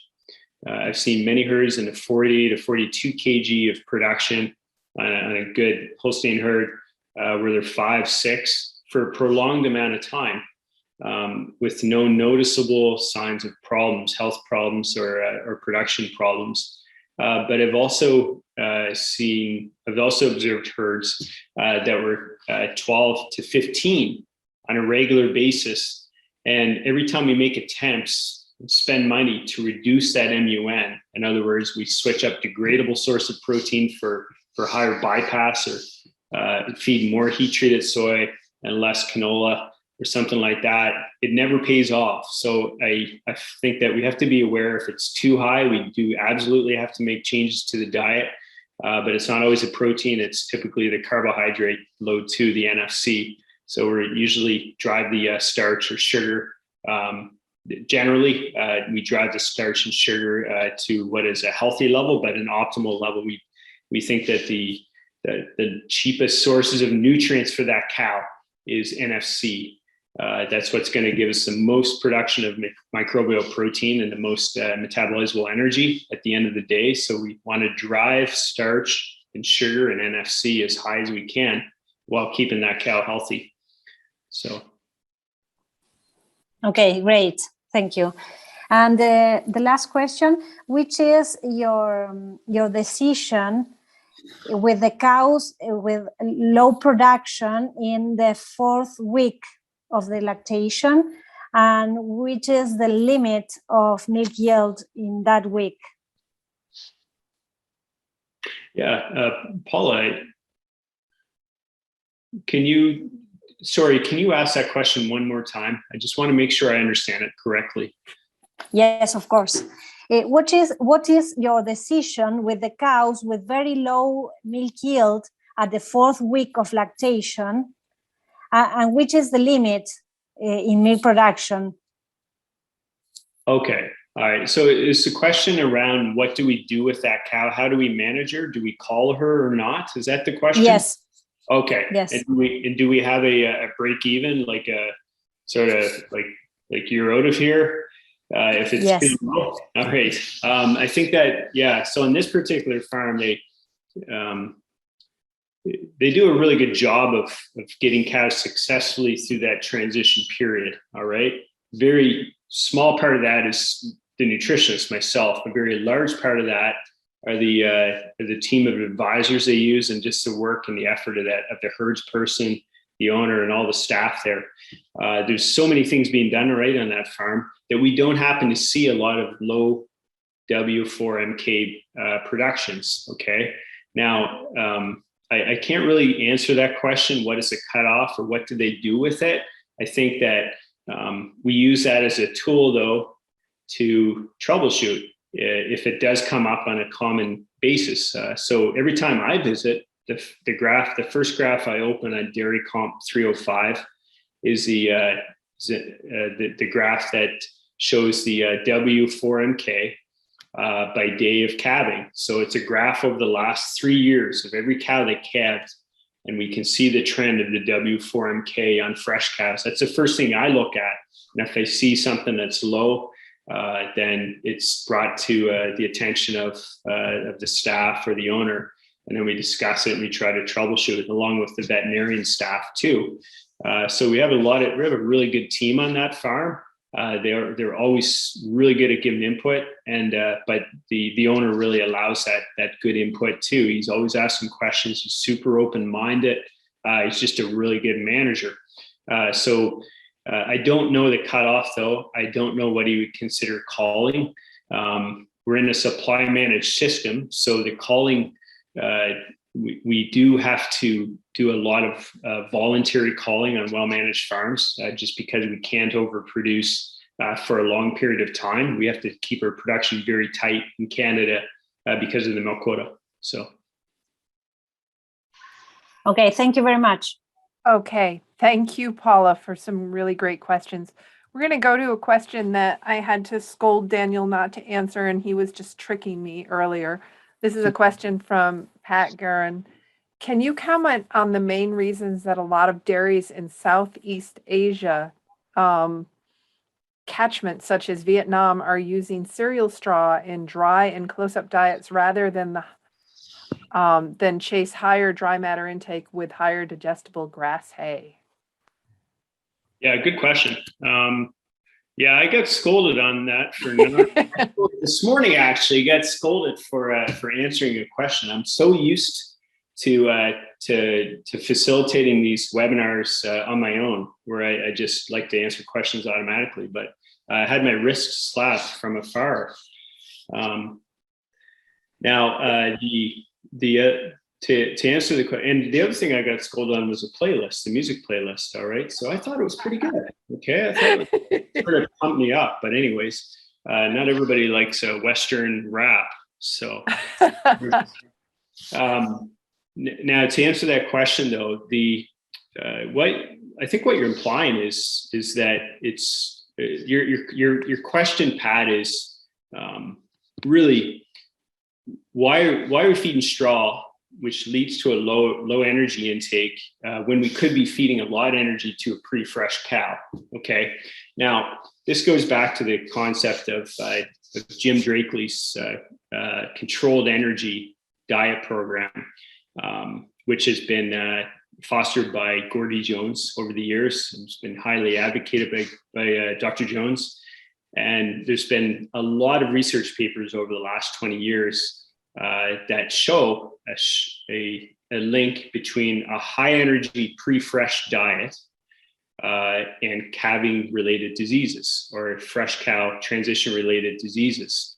And what their research has found is that when we feed a controlled energy diet, and I don't mean low, I mean controlled. And what that means is that perfect amount of calories rather than feeding a heavy steam up diet, which is still quite common. But their research has found, and myself too, and I think other professionals in this region have also found that when we control the energy intake of these pre-fresh cows, we're going to have a higher success rate in preventing ketosis, fatty liver, and anything related to those two diseases, even calving dystocia, sorry. And the other thing too is that if we feed a controlled energy diet to the pre-fresh cows, that's going to improve the insulin status, the insulin, the ability for those cows to absorb that energy efficiently once they do calve and go on to a moderate energy fresh cow diet. Okay, so we've had better luck with controlled energy than a high horsepower steam up diet that we used to feed 10 to 25 years ago. Okay, now it's not saying that a good classic close-up diet doesn't work. I think what's got to be realized is that every farm is unique. All right, in Southeast Asia, where straw is probably maybe a cheaper source of fiber or NDF than grass hay. Okay, I've been to many regions of Asia, and I know that it's a lot cheaper to buy wheat straw from Australia or rice straw that's properly produced in that region. Not the stuff that you see sitting out on the roadside in Vietnam where there's cars driving over it and the rain gets it. I mean, like properly produced rice straw. I think those are really good in the region. And I think that that's very, very important in dairy production, especially with tight margins, is to optimize what we feed that we can produce or buy regionally cheap as possible. So. Perfect. Thank you. Yeah, it's fun scolding you, Daniel. You take it so well. You're just so eager to answer those questions. So here's a question from Hugo. Would you prefer soy pass in prepartum diet and soy plus in the fresh pen? Or why do you prefer? Yeah. Oh, okay. Yeah, I think that was you caught that, Hugo. That was very, very astute of you to catch that. And that's because I didn't update one of those diets with the current bypass soy product. So you did catch me with a ration error there. I think in the case of this farm, we've tried Amino Plus, Soy Pass, and Soy Plus. Okay, and we can balance CMP adequately with all three sources. But like any dairy farmer or nutritionist, we like to go with what's going to give the best value at the time, and it just happened to be Soy Plus at the current time. So I don't have a preference. No. Okay. From Eric DeVries, what level of negative DCAD are you balancing for, and are you monitoring the urine pH closely? On this particular farm, okay, we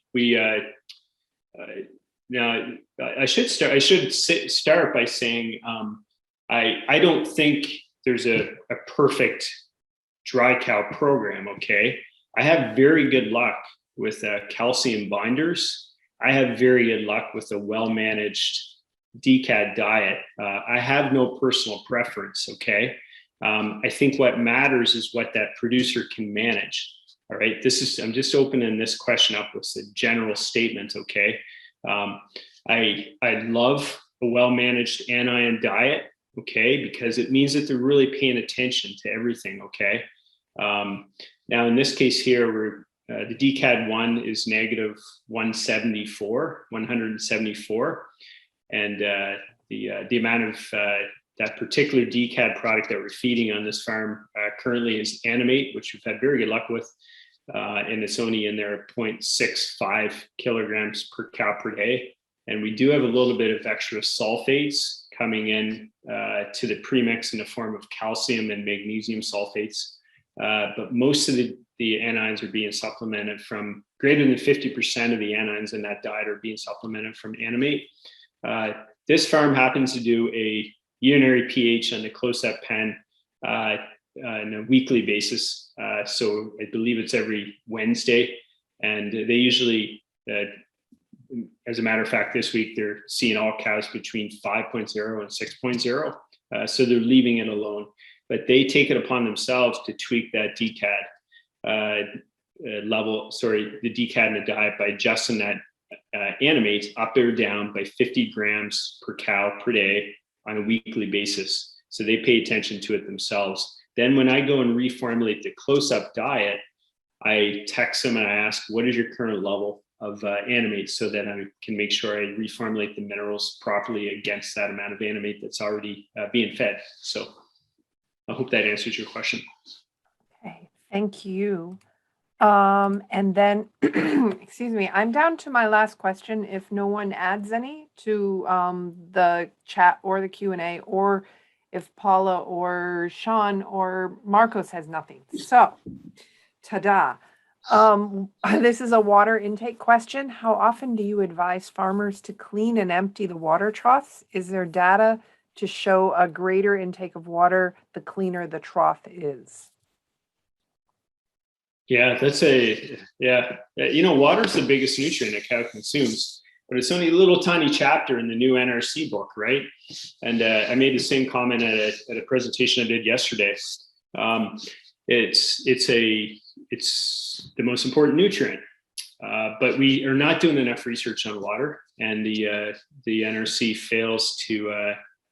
I mean, they publish only based on trials that they can access. So it's the committee obviously cannot publish a lot if there's no trials being done. But unfortunately, there's not enough being done. I advocate for 10 centimeters of water bowl space per cow. I advocate for proper placement, meaning that in a cross alley where most water bowls find themselves on Canadian dairy farms, that we have enough width of that cross alley so the cows are not interrupted when other cows walk in behind the cattle that are consuming. The other thing that's very important to do is to place out water bowls so that several cows can sit in a domino type position. Sorry, not sit. Cows don't sit. Cows stand, so they can stand in a row and adequately consume that water. The cleaning of water bowls, I think it matters on what I find is the closer the water bowl is to the feed bunk, means it's going to need clean more often. I also find that if water bowl space is limited, it's going to need clean more often. Really, the right answer is daily, but I'm also advocating that they should open their snaplage 6 months later. Okay, so it's easy for me to make these recommendations, but it's another thing to ask the customers or clients to go and spend that extra 30 minutes a day of labor. What I do as a coach is I try to say, hey, here's what I've seen on other farms work well. Here's what I want you to consider, okay, as opposed to what you're doing now. So I give them that option, and they make the decision themselves. They're all big girls and big boys, and they know what is going to give them the best bang for the buck as far as labor goes. So. Okay. Thank you, Daniel. And I think when Rick Grant did the tour through Minor, we tackled a little bit he talked a little bit about the importance of making sure there's good placement of water troughs and that it's clean.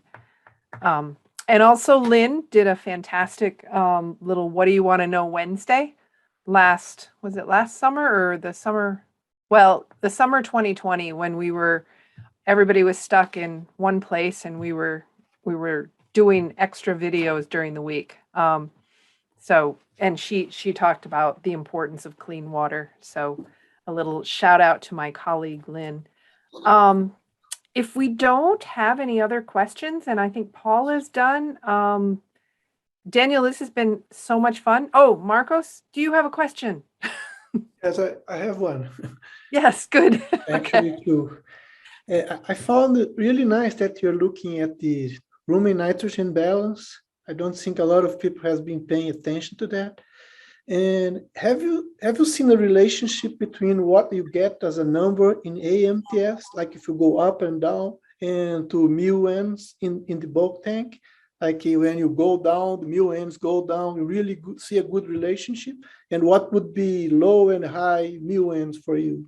Like when you worry, what you shoot for? Okay, yeah, good question. I love these technical questions because I am a geek. I love the computer and the formulator.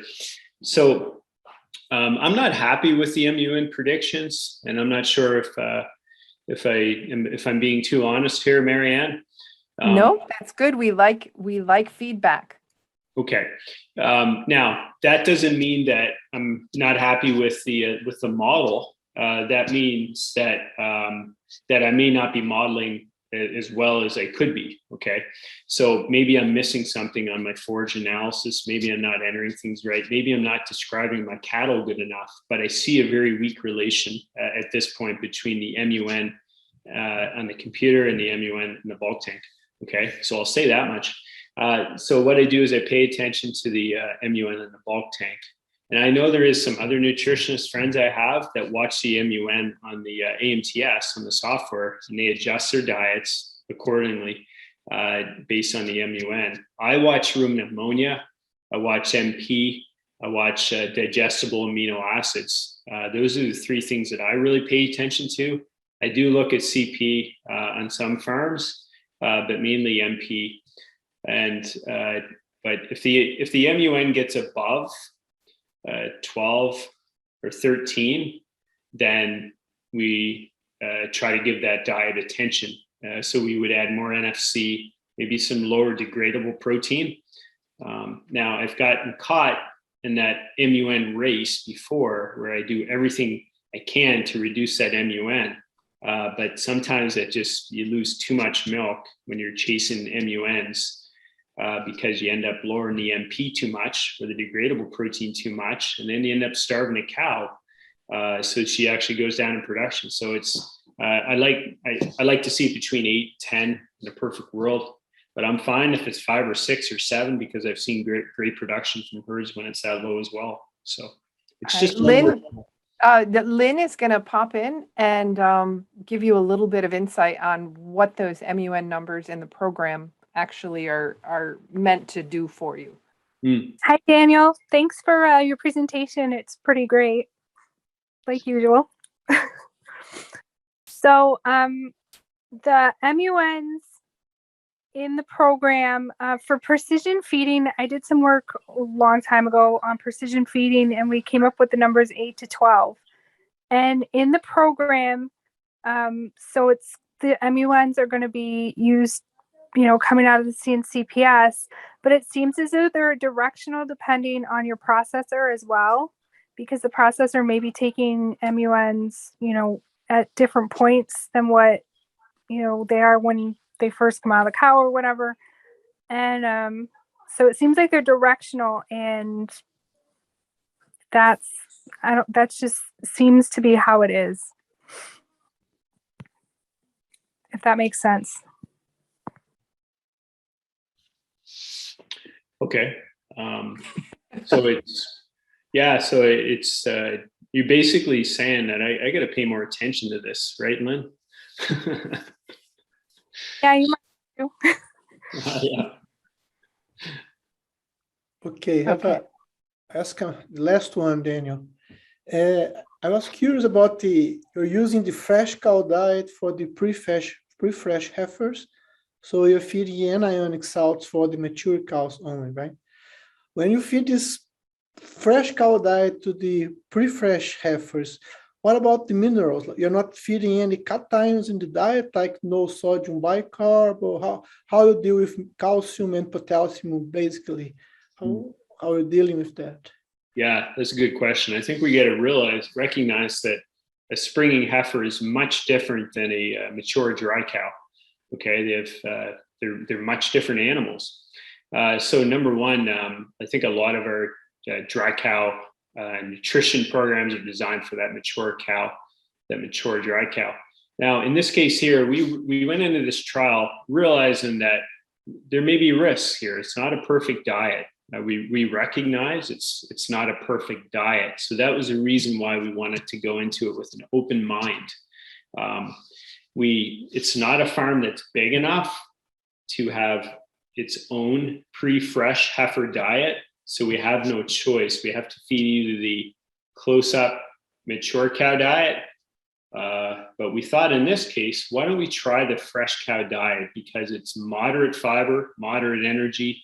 Actually, it's very high in metabolism of protein, and we had pretty good results. Okay, is it better than what it was before this? Just a little bit. Okay, but it is. It serves the purpose of having one less diet change for those prepartum heifers.